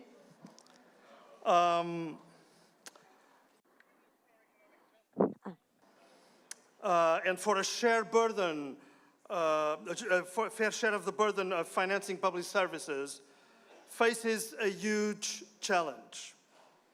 The new techno-oligarchy is being able to accelerate the turn of the economic and social order into a new Far West with one single rule: might makes right. As Gabriel Zucman recently reminded us, and I quote, "The world's most fortunate people pay among the least in taxes relative to the amount of money they make." And he goes on showing that while historically the rich had to pay hefty taxes on corporate profits, and the wealth they passed to their heirs was subject to estate tax, the fact is, Zucman writes, that both taxes have been gutted in recent decades.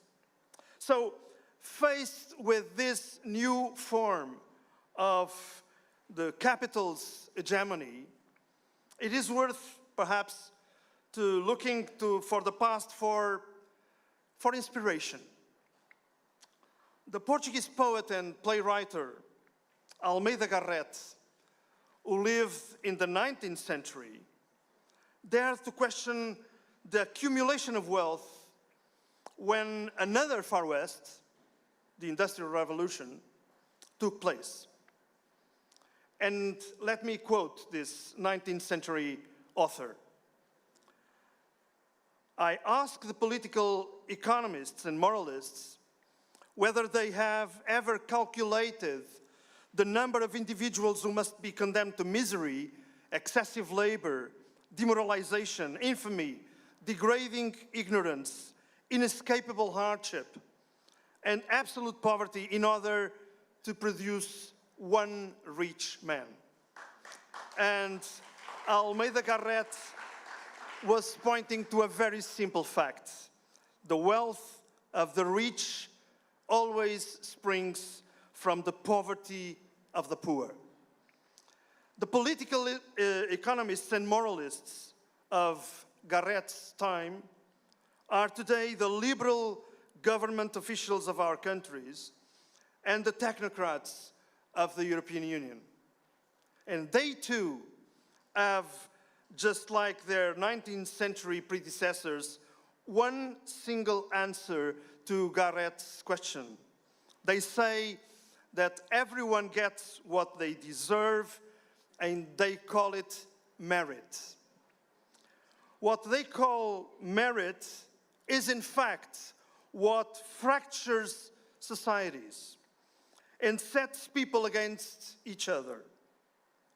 And in that chaos, the market reigns supreme. It turns Elon Musk into the world's first trillionaire.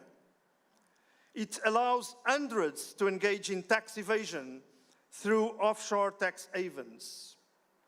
And it keeps the system running.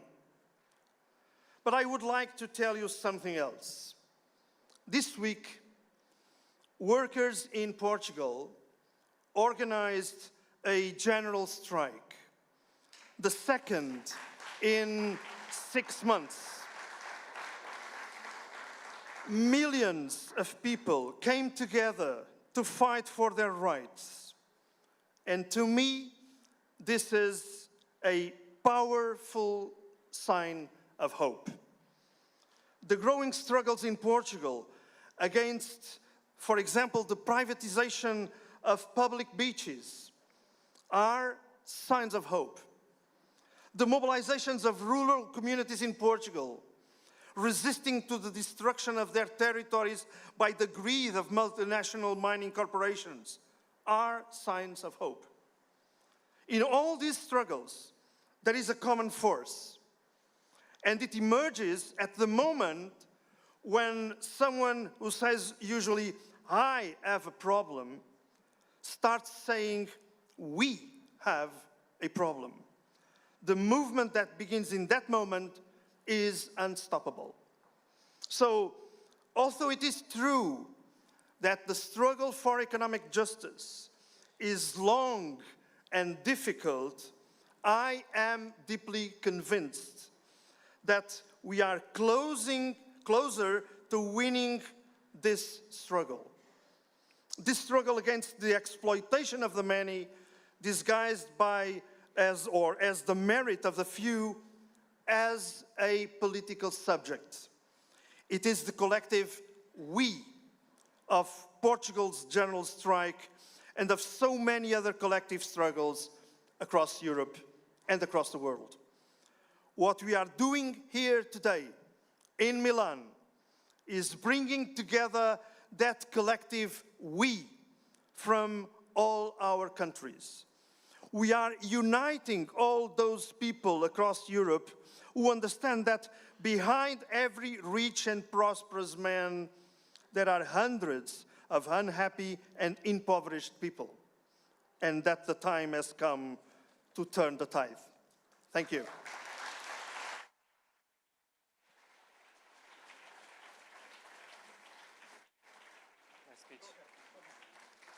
Obrigado.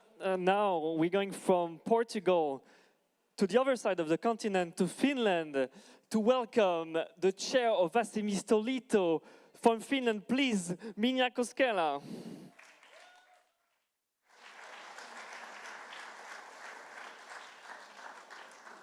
Hello everyone, dear friends. It's great to see you all here. I'm genuinely love to be part of this important event. The feeling I get here today is that I am not alone. We are not alone. We are in this together, fighting for a better world.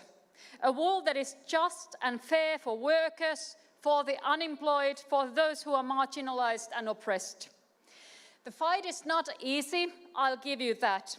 For 3 years, we've had the most right-wing government in power in Finland since 1930s. There's been no firewall to block the far right from power. I am sad to see something similar here in Italy, and unfortunately we're seeing it during this mandate in European Parliament too.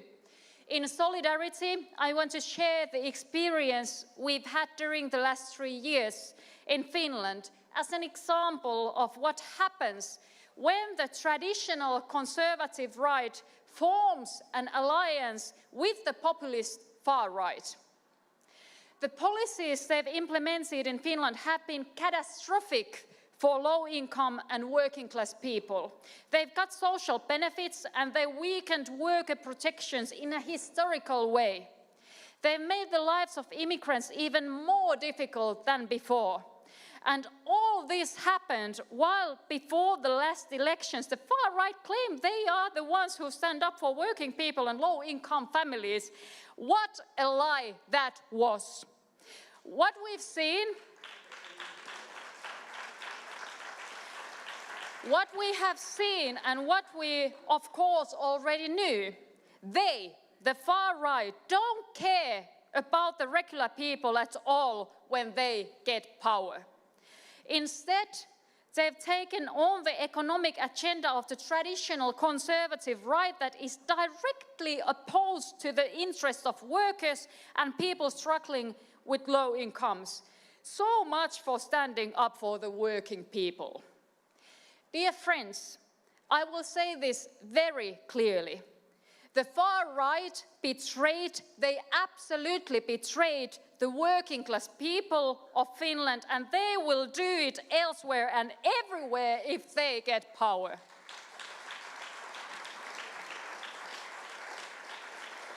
However, dear friends, I also want to say this, there is hope. Countering the far right requires not just good policies, but building trust. When people see who really improves their working conditions, who really implements better public services, and who is the one undermining these things, the far-right narrative begins to lose its power. And how do we do this? Well, we put the rich to pay their fair share. We need everyone to participate. Poor people and those surviving on social benefits are often accused of freeloading. I'll say this, if someone is a freeloader, it's the rich who don't pay their fair share.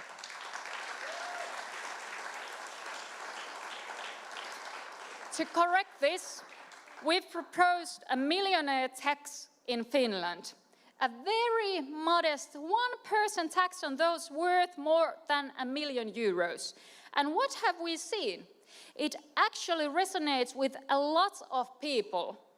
In a poll 6 months ago, 75% of the Finnish public were in favor of the idea of millionaire tax, like the one we proposed. Now our party, the Left Alliance, is attracting new members, young people like never before. We're polling at a historical level. I can see it in our events. I can see the same energy here today.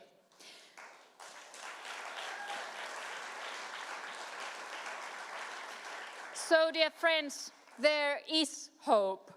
Let's take the power back from the right, let's tax the rich and build better public services. And most of all, let's make the world a better place for all workers, for those who are not working, for students, for single-parent families, for those fleeing wars or looking for a better life, for all those who are marginalized and oppressed. Thank you, and also free Palestine.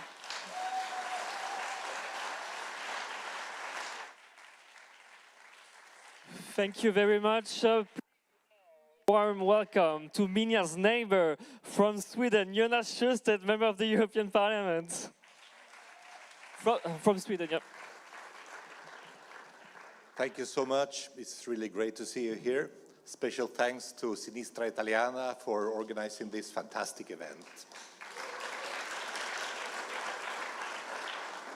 Yesterday, I was with my two youngest kids. They graduated from high school.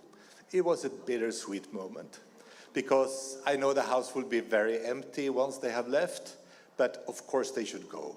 They should go and live their lives, find love, and do whatever they want to do with their lives. But I couldn't help contemplating a little bit. What are we trying to give to our children? What kind of values do we want to give to them? And I think, looking back, I think they taught me a lot more than I taught them, maybe in many ways.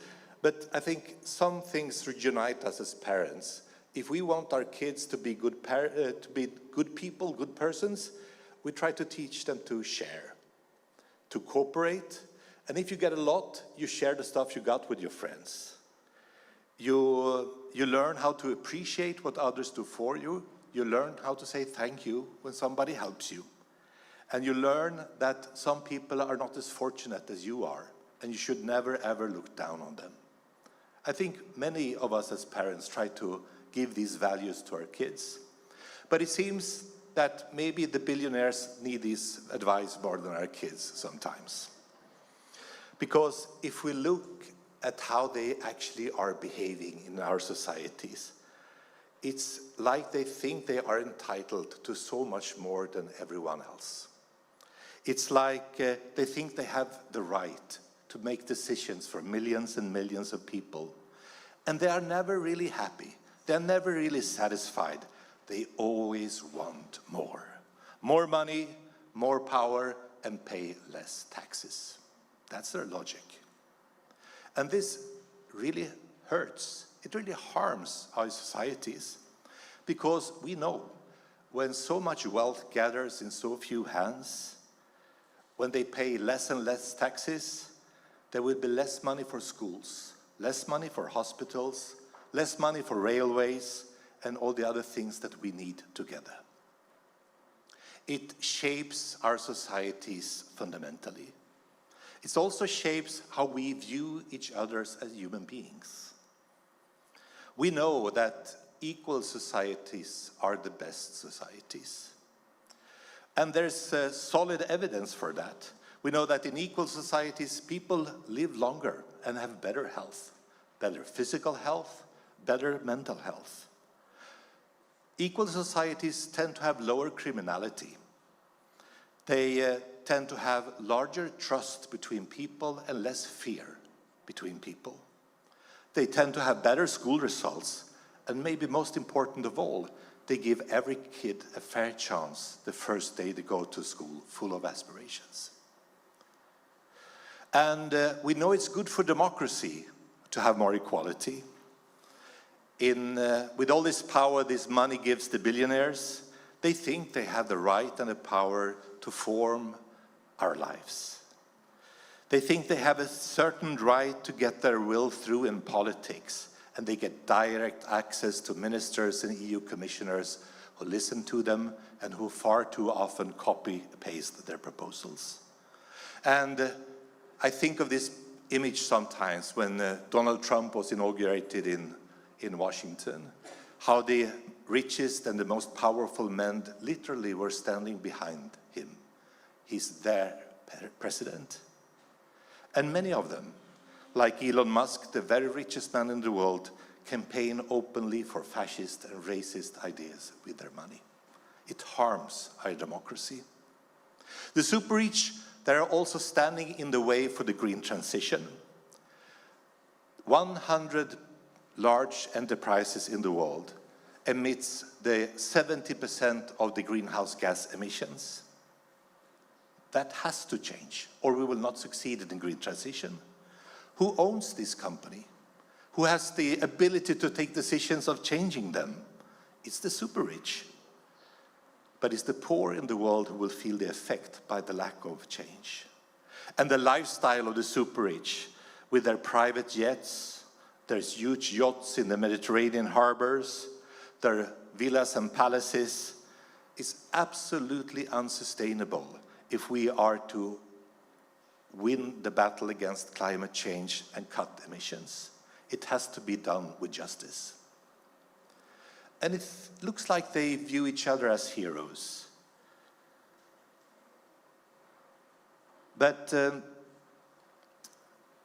they haven't really got this fundamental thing that we taught our children, the common responsibility. And we know who creates all their wealth. They don't create the wealth. All the wealth they have is created by women and men who are working, by engineers, by workers who are dependent on teachers, on nurses, on cleaners. Without them, no wealth at all. And these are the people that we will represent.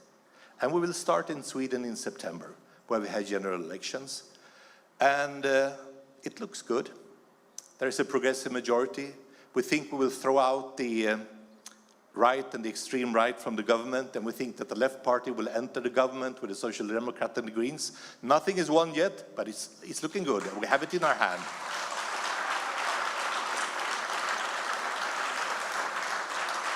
And the day after, when the parties who have won gather to form a government, Nooshi Dadgostar, our chairman who's sitting there, will have the tax for the billionaires first on the agenda. Thank you so much.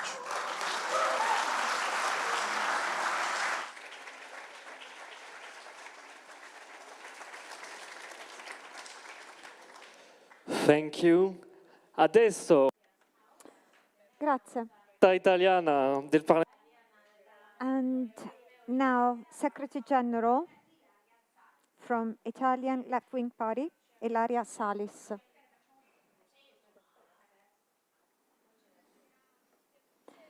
Good evening, ladies and gentlemen, and thank you so much for being here. We're here today as we're all there for social justice. And for this reason, we want to redistribute wealth. And when we talk about taxes in Italy, the stories that we've been told is a very easy one. Taxes would be too high. But this sentence actually hides a lot more than what it says. Too high for who? So this is the question. This is the core of this concept. Our tax system presents an incredible paradox. For the majority of people who work and thrive on their labor, the tax pressure, tax burden is huge. And with the Meloni government has hit record numbers. For each one, the situation is different. tax burden, it is contained. And also, it tends to diminish as you are richer and richer. It sounds absurd, but this is what it is. So the closer you get to the peak of the pyramid, the more the tax system actually loses in power. And this is something that should make us shiver if we consider tax principles as fair for everyone. And why is this happening? Well, because it is happening because labor is super taxed and land and assets are taxed too little. So IRPEF is the one progressive tax that we pay in Italy, although it has been reduced over the years. Consider that when the labor tax was introduced in 1984, there were 32 different thresholds, and the maximum tax rate was up to 72%. Now, thresholds have been progressively been diminished until they are now 3, and the maximum threshold is lowered to 43%. On the opposite, those who are accumulating wealth and are holding larger fortunes, they actually tend to pay less. For those who are renting homes, they will be paying kind of a flat tax at 21%, which is a huge advantage for house owners, especially for those who own and lease many houses. So as opposed of being taxed progressively, now the rent can actually rely on a much lower tax rate, which is not the one that actually retired people are now paying. So now the overall scenario is those who are living, basically receiving money for the house they own, they tend to get more money than those who are waking up every morning to go to work. So this is something that we also observe in a more favorable tax system for those who are not actually producing value with their work. So it looks like our society, it is better to inherit rather than work. It is better to ask for money rather than produce. But let's look at financial assets. Financial assets are usually being taxed at 26% and even 12% in some cases. And even in these scenarios, income which is coming from financial assets is benefiting from tax rates which is lower than the labor tax rates. And this is not all, because large fortunes often can rely on tools that the majority of citizens do not own, holding, and very complex financial advisors. And through these mechanisms, actually, the taxes which are eventually paid are very much minimized down to 1%. 1%. So the result of this is that a worker, a nurse, they are contributing way more to the tax system rather than those who have large, immense fortunes. This is completely unjust and unbalanced. Our proposal for a tax reform responds to a very easy principle and also very democratic. Those who have more shall contribute more. As simple as that. As the wealth collectively being produced but then being owned by few shall contribute at least partially to the collective good. So, of course, we do stand for those who are thriving on their work, and we want to remove the burden from the labor tax, and we want to be able to tax large fortunes and allow those who live and thrive on their salary to earn more. So we should review the tax system overall. It would be enough to actually have a wealth tax on the ultra billionaire, even the 1% of the population, which is around 50 million people in Italy. And it's not the middle class, and not those who own a house and perhaps have saved money for their entire life to ensure a future to the children. But I'm talking about those who are having large fortunes. In Italy, we're talking about 50,000 ultra-rich who would pay a little bit more without getting poor, without becoming poor. And those 50,000 people will actually help the whole of the Italian population better. This battle has to be fought also at a European level, as the free circulation of capital, it is translating into tax avoidance. We can't allow a billionaire to become a resident in tax haven and now taking responsibility towards the community that has allowed him to become a billionaire. So tax exile has to be banned for ultra-billionaires. And for this reason, it is very important to work all together in synergy and coordinating all of us at a European level. Tax the rich. Thank you.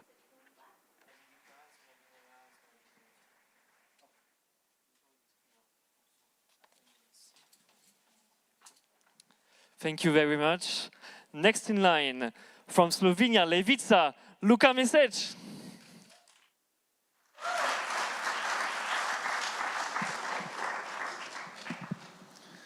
Okay, thank you, Luca. Dear comrades, thank you, Sinistra Italiana, for this great event. Luca, who presented me, said that his grandfather was Slovenian, that his father is named Janez, and I'm named Luka. I'm Slovenian, and my father is named Janez. So, yes, Europe is small, and I'm very glad that we are so connected.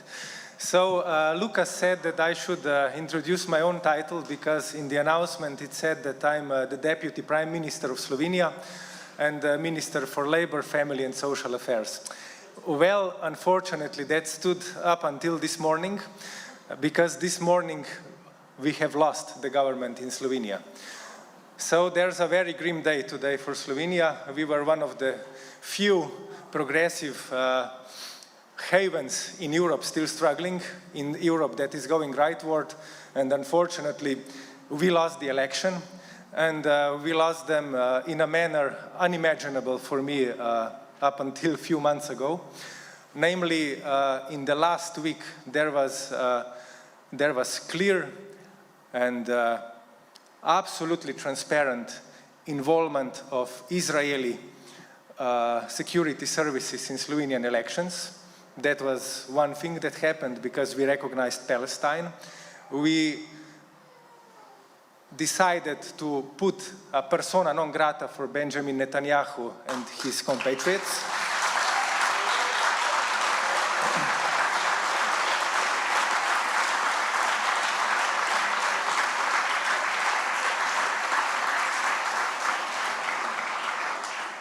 And yes, we paid the price. And we also paid the price because we stood up to the capital. We were not the government that is kneeling. We, instead of that, fought for solidarity in our society. We fought for housing for all. We fought for public health care for all. And we were trying to introduce fair wealth taxes. What happened in the elections was that the big capitals stood against us, and they went so far that just 2 days before the election, Slovenia started to run out of gas on the gas stations. I know that we've heard such stories from Latin America and Allende, but I was absolutely convinced that such a thing cannot happen to scare voters in an European country. But yes, we face that. However, I'm here today, I confess, I had to drink 2 Aperol Spritz outside to cheer myself up.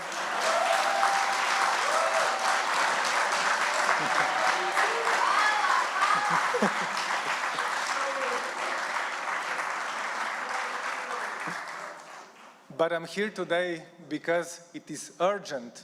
It is urgent to show them that we will not hide. We will not hide in our shelters for the storm to end. And we will not kneel. We are not frightened. We will fight back and we will get the power back.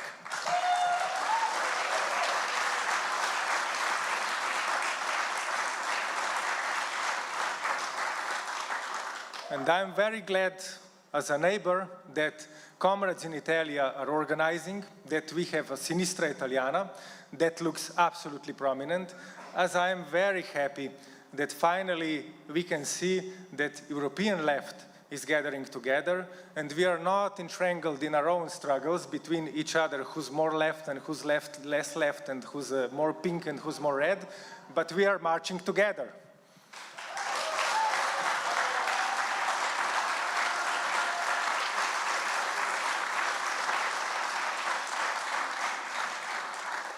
So this is a very good standpoint to start up a European campaign. And I would suggest a few things. Now, the first thing that I would suggest that we should fight for a principle that all income should be taxed equally. Today, a kindergarten attendant pays more relative taxes than a millionaire. Yes, because we have a double tax system, progressive for those who work and flat taxes for those who live from their passive incomes, from the capital. And we should abolish this, because this is not meritocracy. This is pure privilege.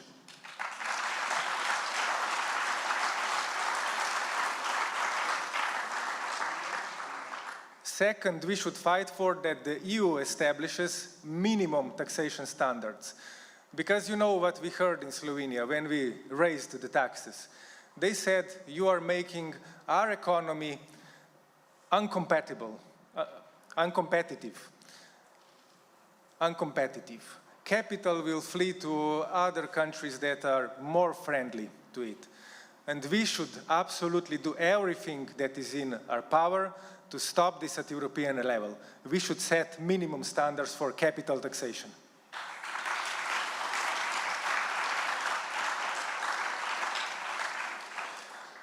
Third, I would suggest that we propose an EU wealth tax as an European tax.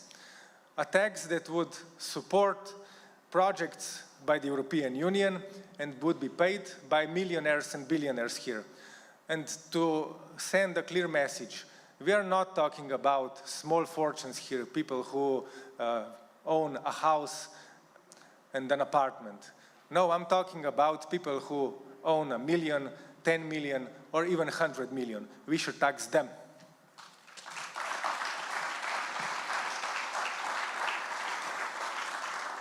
And last but not least, I would like to float a word into circulation.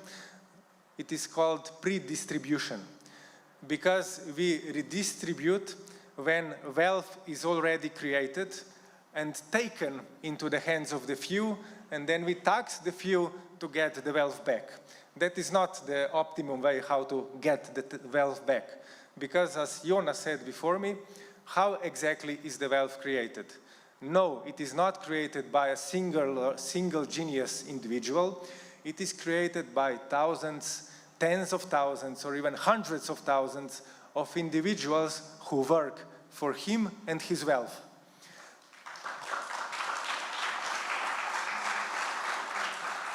And my message is that we do not need to nationalize the whole economy to achieve pre-distribution, to achieve fairness.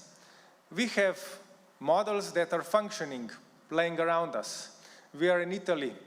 In Emilia-Romagna, more than 40% of companies are organized as cooperatives. In the United States, there's a system called Employee Stock Ownership Plan. It is functioning already for 50 years, and it is a system that enables 14 million of American workers to be co-owners of the firms that they work in. And I'm very proud that in Slovenia, in the government that ended today, we managed to become the pioneer of European ESOP. ESOP that is made for European circumstances and for European needs. So my message is that if workers create the wealth, they at least should get a fair share of the profits. And no, it is not the billionaires who own the future. If we can get the workers behind us, it will be us who work the future. Thank you, comrades. Voila.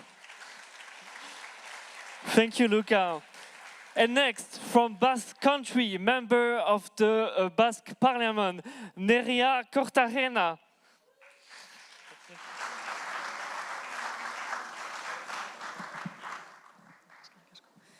Bueno, mila esker, gaur Euskal Herria Bilduri, Euskal Herriko ezker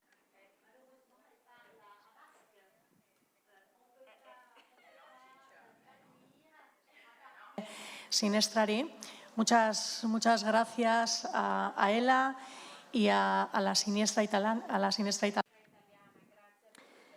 Thank you so much for giving me this possibility and for giving me the possibility to talk tonight in this meeting to change the world, which is crucial for us, as we are firmly convinced that this very moment we are having the perfect storm, a storm where we do observe difficult moments, war moments. There's a lot of confusion. It is also quite evident what is the journey that they want to impose, a austerity, a war austerity.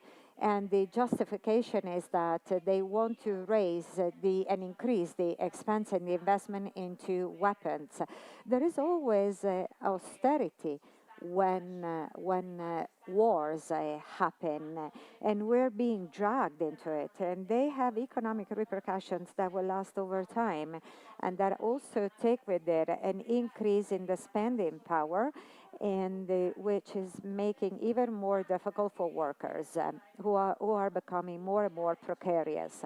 So the question is, how can we protect the working class and our citizens? And there's another question.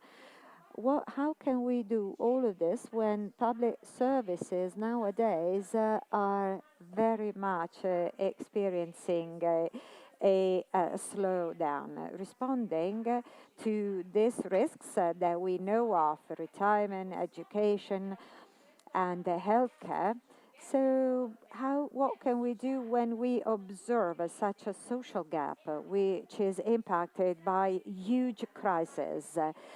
So we do have the dwelling crisis, but also the crisis relative to taking care of our citizens. There's also a climate crisis. In the energy transition, we're experiencing a very key moment. We have to go for an eco-feminist social transition. It is the perfect storm, as I said. Inside the perfect storm, we have to be able to respond. Otherwise, there will be a rupture, there will be a social fracture that will bring to a political crisis of such a size that we cannot even imagine. Faced with this situation, the question is, how can we respond to all this? How can we support life, which is what is at stake right now? And when can we do this? When there's an elephant in the room. The elephant in the room is that the public costs are completely unbalanced. There have been years of neoliberalism. And what is this elephant in the room? Well, the elephant that no one wants to talk about. And all of us in the left, we have to bring it up very loud and clear what the right-wing party is trying to hide and neglect. If we want to provide an answer to this crisis, public crisis, so the dwelling crisis, but also protecting citizens, if we want that states and countries are very much taking on responsibility of all of this that we women have done so far free of charge, and that we will not carry on doing. And if we want a public support to become really massive for an environmental transition and social transition to happen, then the question and the dilemma cannot be that billionaires, those who are holding large fortunes, they are hitting record in earnings which are unimaginable. Well, they have to pay, and this is not a question whether we should tax the rich. They have to do it, period. We just have to make sure for all of this earning to translate into happiness and hope for the future generations. I've carefully listened to all the speeches that all of you have been talking through. You have all been of great inspiration to me. There are three key aspects which I understand are really essential for this to be fulfilled. Number one, we should not give in facing the powerful ones. We have to regain control. Number two, left-wing parties cannot go hand in hand with the right-wing parties. They cannot do it, especially on tax matters, as otherwise the consequences will be really bad for the quality of life. My dear comrades, there is a third indispensable aspect. Anything we spoke about today can only happen if we win the election, if we have more power, and if we can actually become a part of the government and for all of these policies to become possible. You know, my party was actually joining the government in 2011, and we were holding power until 2015, and we were starting a tax on larger fortunes, and we've been heavily criticized, and we lost the following elections, but we proved that it was possible. And we proved that they could also be an advantage, and that the earnings that were actually stemming from these taxes were translating into better public services and better quality of life. I want to say something. My party, according to a survey that was run last week, in terms of intention to vote, we are now 30% in the Basque countries. So we're getting there, There are many municipalities where we are ruling, but this really has to become a big change. And it is inevitable that when we get there, and we will get there soon, it will be our task for all of these aspects that we're now tackling from a tax viewpoint, will be applied, and this to the advantage of citizens for their better quality of life. We are experiencing a crucial moment.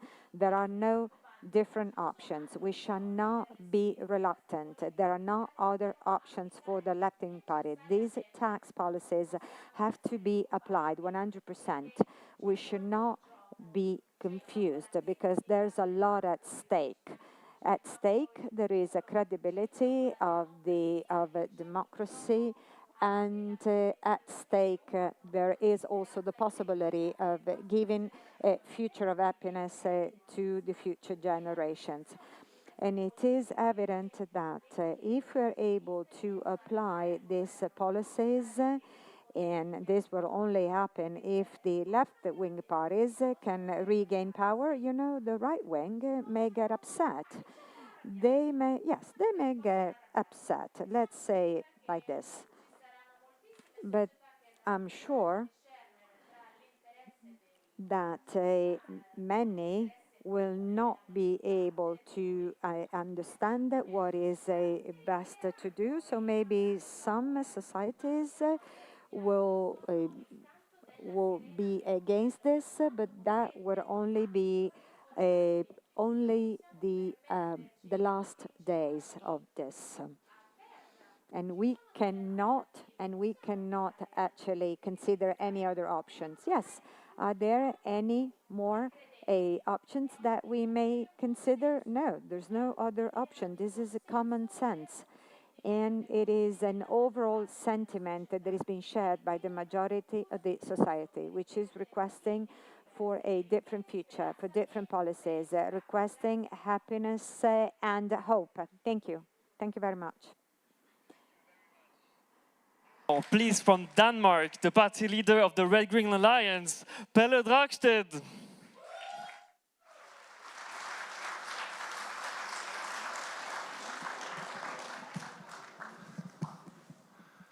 Hello, friends, comrades. So nice to be among you all again.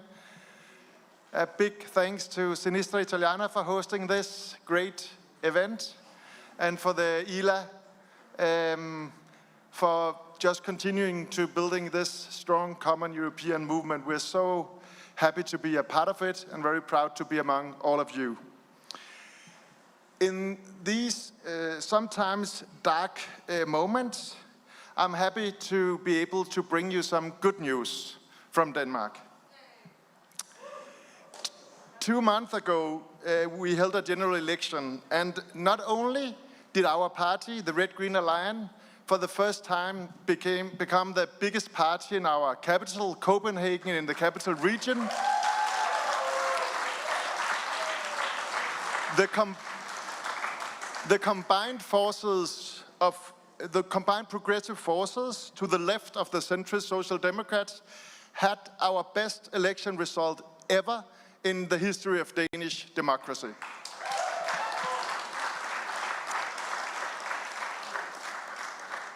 The hard right also made gains, but they failed to secure a majority, and we will be able to keep them out of any political influence in the coming years.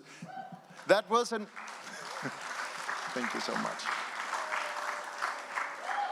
That was an important victory, but also an important message to Europe, that right-wing populism can be defeated and will be defeated.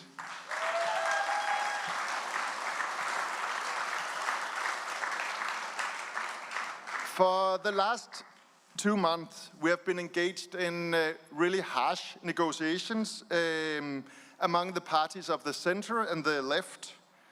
And in the end, on Tuesday, we were able to present the platform for a new government dependent on our party. And speaking of taxing the rich, I have some more good news for you. The new government has decided to double the inheritance tax to 30% for big inheritances.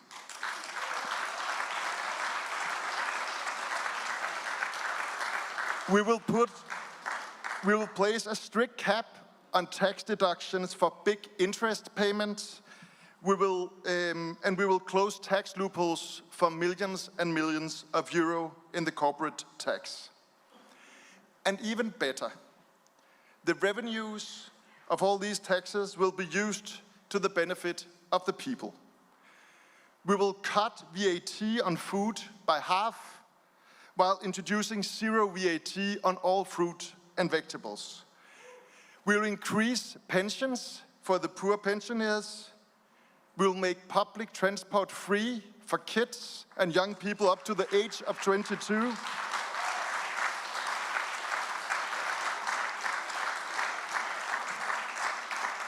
We will build thousands and thousands of non-profit social housing, and we have given the Social Housing Association the right to first refusal to buy private profit rental estates.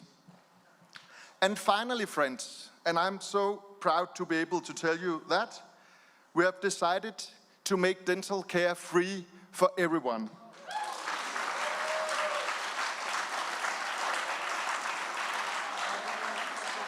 This is, my friend, the biggest expansion of our welfare state for decades and decades. Of course, these measures will improve the lives of millions. But maybe even more important, these kind of policies are our best weapons against the right-wing populism, against fascism. Because we know, all of us here know, that fascism finds fertile ground where people feel abandoned, wherever people feel insecure, wherever people see the prices and the rents going up while their salaries and pensions are stagnating.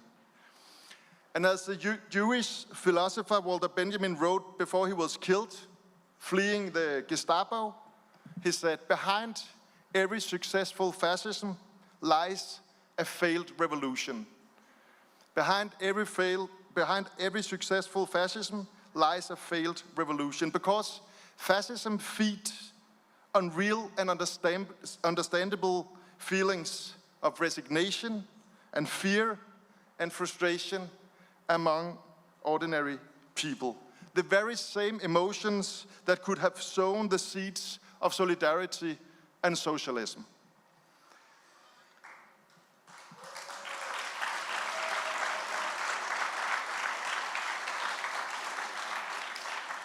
And friends and comrades, our best weapon against resignation, against fear, and against frustration is hope. To show that politics actually can work for the working class. To show that the wealth doesn't have to be concentrated in the hands of a small elite. To show that it's not necessary to dismantle or cut our welfare state. That if we actually tax the rich, we can expand it into new areas, creating even more freedom and social security for the majority. So friends, we must never forget this. Taxing the rich is anti-fascism.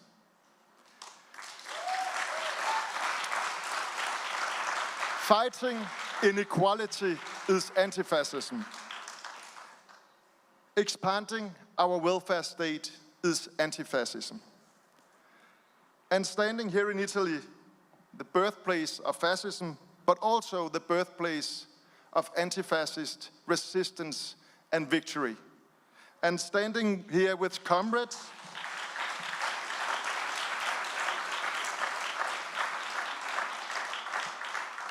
and standing here with all you friends and comrades from all over Europe, ready to fight the good fight, let's reiterate the historic call of European anti-fascism. Ni un paso atrás, no pasarán. Thank you to you all.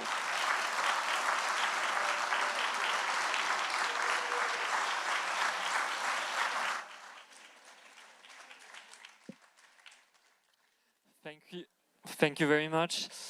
The political rally is approaching its term. We still have 3 brilliant speakers, but please, to all the speakers, I will ask you to stay around because we're gonna do a very nice family picture at the end. So if you can come back at the end to all the speakers so we can have a nice picture, that would be great. But without further ado, from the Netherlands, from the Socialist Party, please welcome Geert Gelfrink.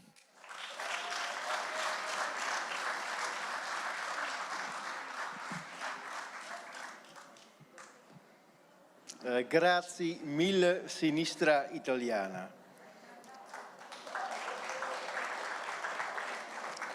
Comrades, friends from across Europe, it's great to be here.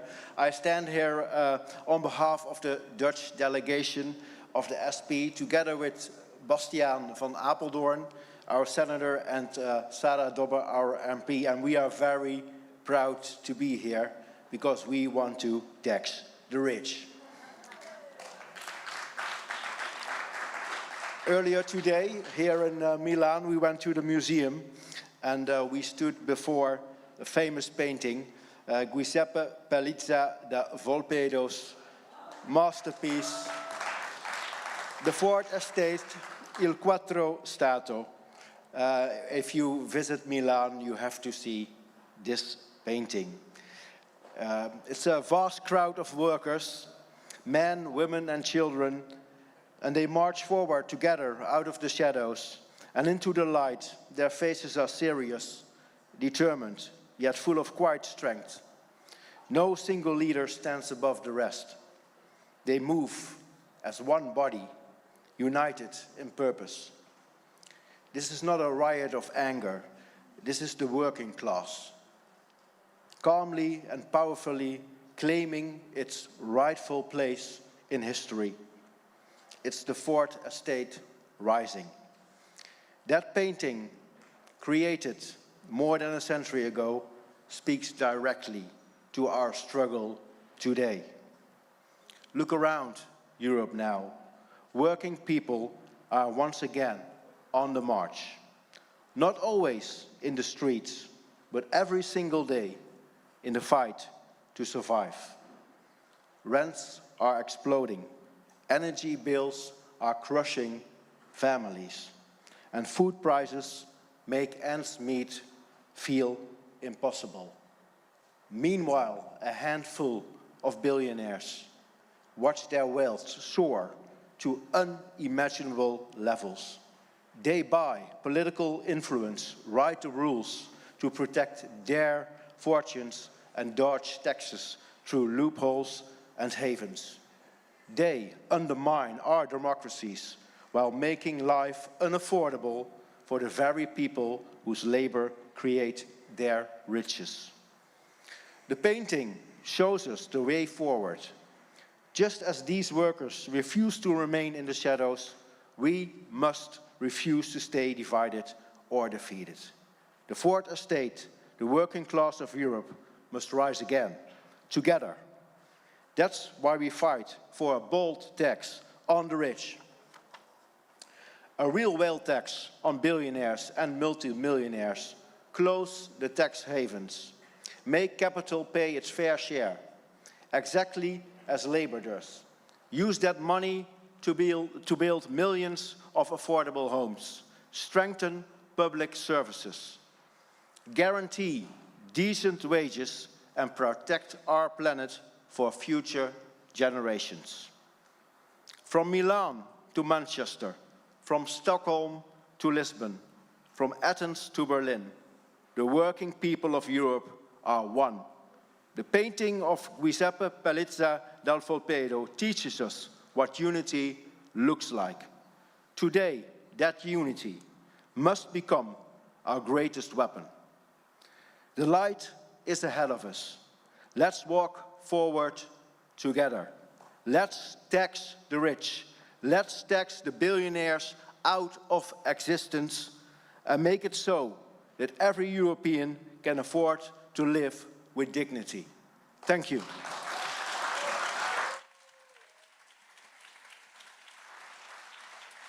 Thank you very much. Our next speaker is from Poland, from the party Razem. Please welcome Christian Talik.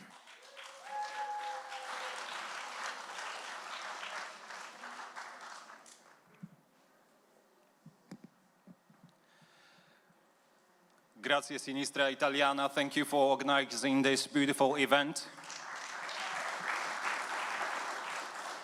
Dear friends, when you look at Poland from the outside, it looks like a success story. The 20th largest economy in the world. Sounds nice. Almost 3 years ago, we kicked out the right wing out of power. The one who banned abortion, and the one who created LGBT-free zones, and then the new democratic government took power. Champagne corks popped in Europe. Poland was officially back in Europe. But was it? We could have joined this government, but we chose not to, without any guarantees to fund our key proposals. We are not in politics to occupy positions, but for change. Many people said we were crazy, but time has proven us right. The liberals have been breaking all the promises they made, stealing the youth's future. For most regular Poles, life has become harder and more expensive. Massive inequality is tearing our society apart. Let's take the Polish healthcare system. Public hospitals are drowning in debt. Facilities are closing down all over the country. We now have an area in Poland the size of Cyprus with no facility for a woman to give birth at. People's health has become a commodity. If you have money, you buy a ticket to see a doctor. If you don't, you wait at the back of the line and pray it's not too late. This is a stealthy privatization run by big clinics making money off people's misery. Who's actually responsible for this? It's Donald Tusk's government. They promised change, but they cut taxes for the rich, serve the lobbies. They completely ignore a brutal housing crisis, forcing millions of young people into lifelong debt and sky-high rents. A roof over your head is no longer a human right. It's just a cash machine for the rich. The brutal job market comes on top of this drama. Poland is facing a massive wave of layoffs. The unemployment rate for the people under 25 is up to over 12%. The cost of living had gone through the roof, but the wages remain frozen. Large corporations break their labor laws, use gig contracts and exploit people, and the liberals pretend they do not see it at all.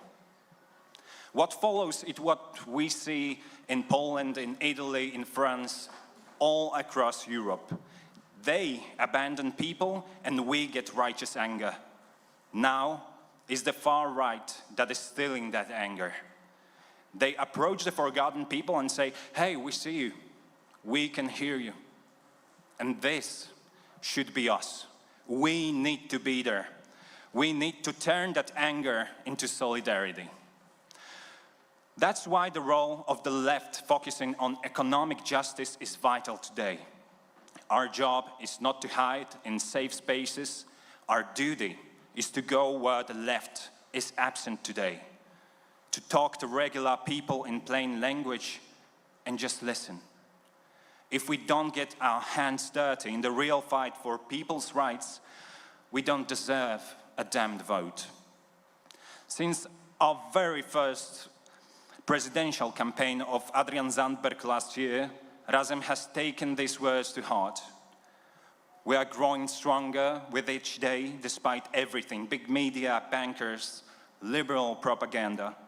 They tried to bury us many times, but we didn't give up. Just recently in Kraków, the second largest city in Poland, voters kicked out the mayor from Tusk's, our prime minister's party, in referendum for poor governance and bowing to developers. We immediately launched the campaign of Aleksandra Owca, our co-leader who spoke to you last year in Porto, for a mayor. We will knock 40,000 doors and talk to people and prove the doubters wrong yet again.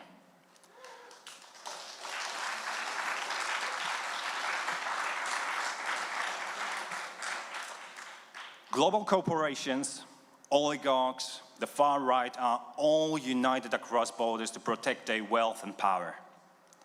We must remain united so we can fight them. We need to stand in solidarity from east to west, stand with the working people across Europe. We need to stand as one, organize together and fight together. With you, my friends, we will win this fight for the people and the planet. And once again, grazie mille sinistra, grazie a tutti.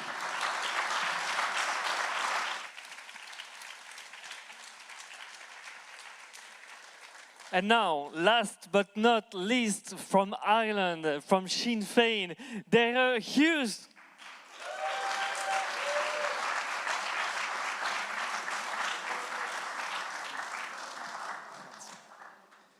Akarja, Campania, it is not for the rocks and fields, but for the people we fight.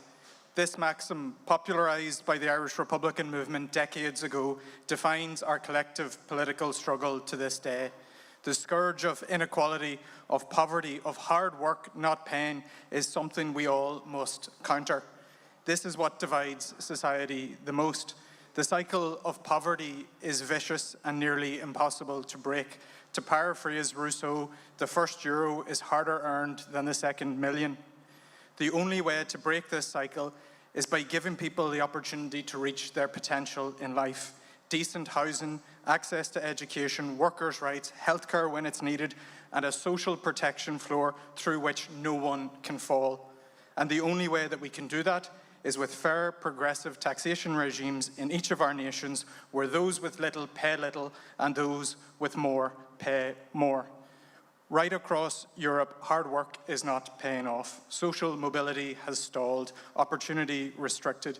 Cost of living crises stretch from Newry to Naples. Decades of austerity have decimated essential public services. Housing, either secure tenancies or the prospect of owning your own home, far from being a reasonable aspiration, has become a forlorn dream for far too many.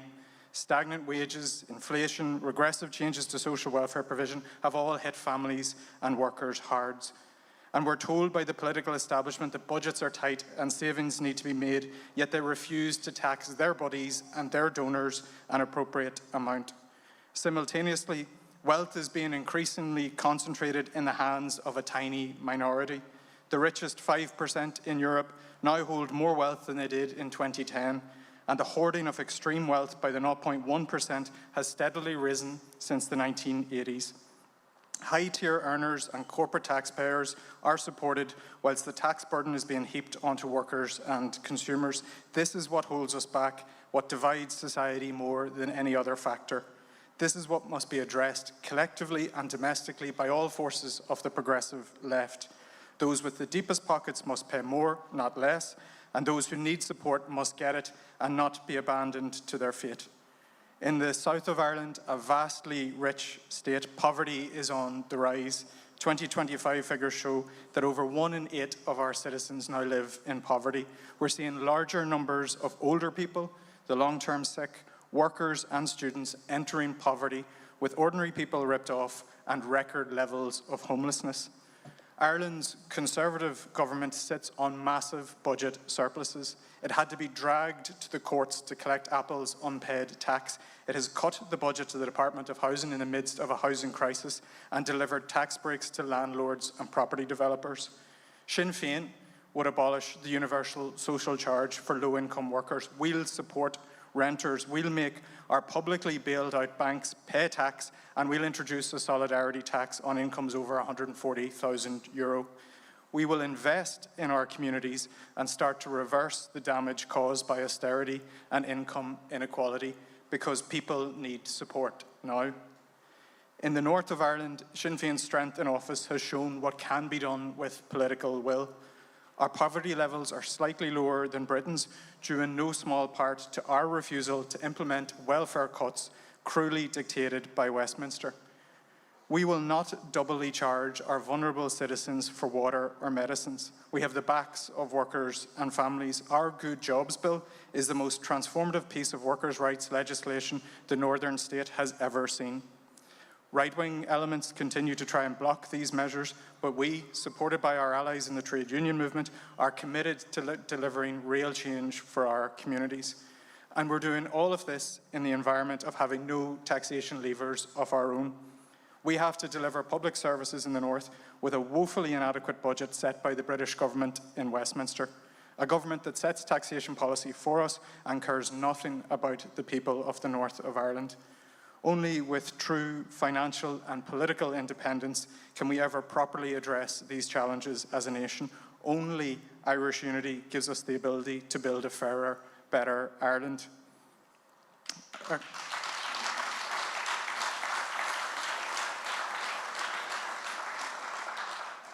Akarja, strong public services, access to housing, socialised healthcare, robust workers' rights, free education and the welfare state are the strongest cards we have in the fight against inequality and poverty. And they can only be delivered in conjunction with fair and efficient tax regimes, one that sees the burdens on workers and families reduced and the wealthiest pay their fair share.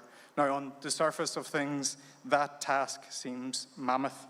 But our revolutionary trade union leader, Jim Larkin, over a century ago, gave us our mandate. The great only appear great because we are on our knees. Let us rise. Grazie mille. Gormila maiagav kale.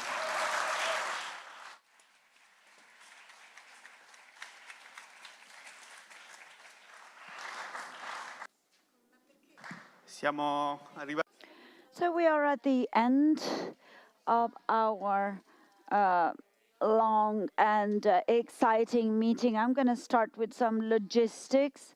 Please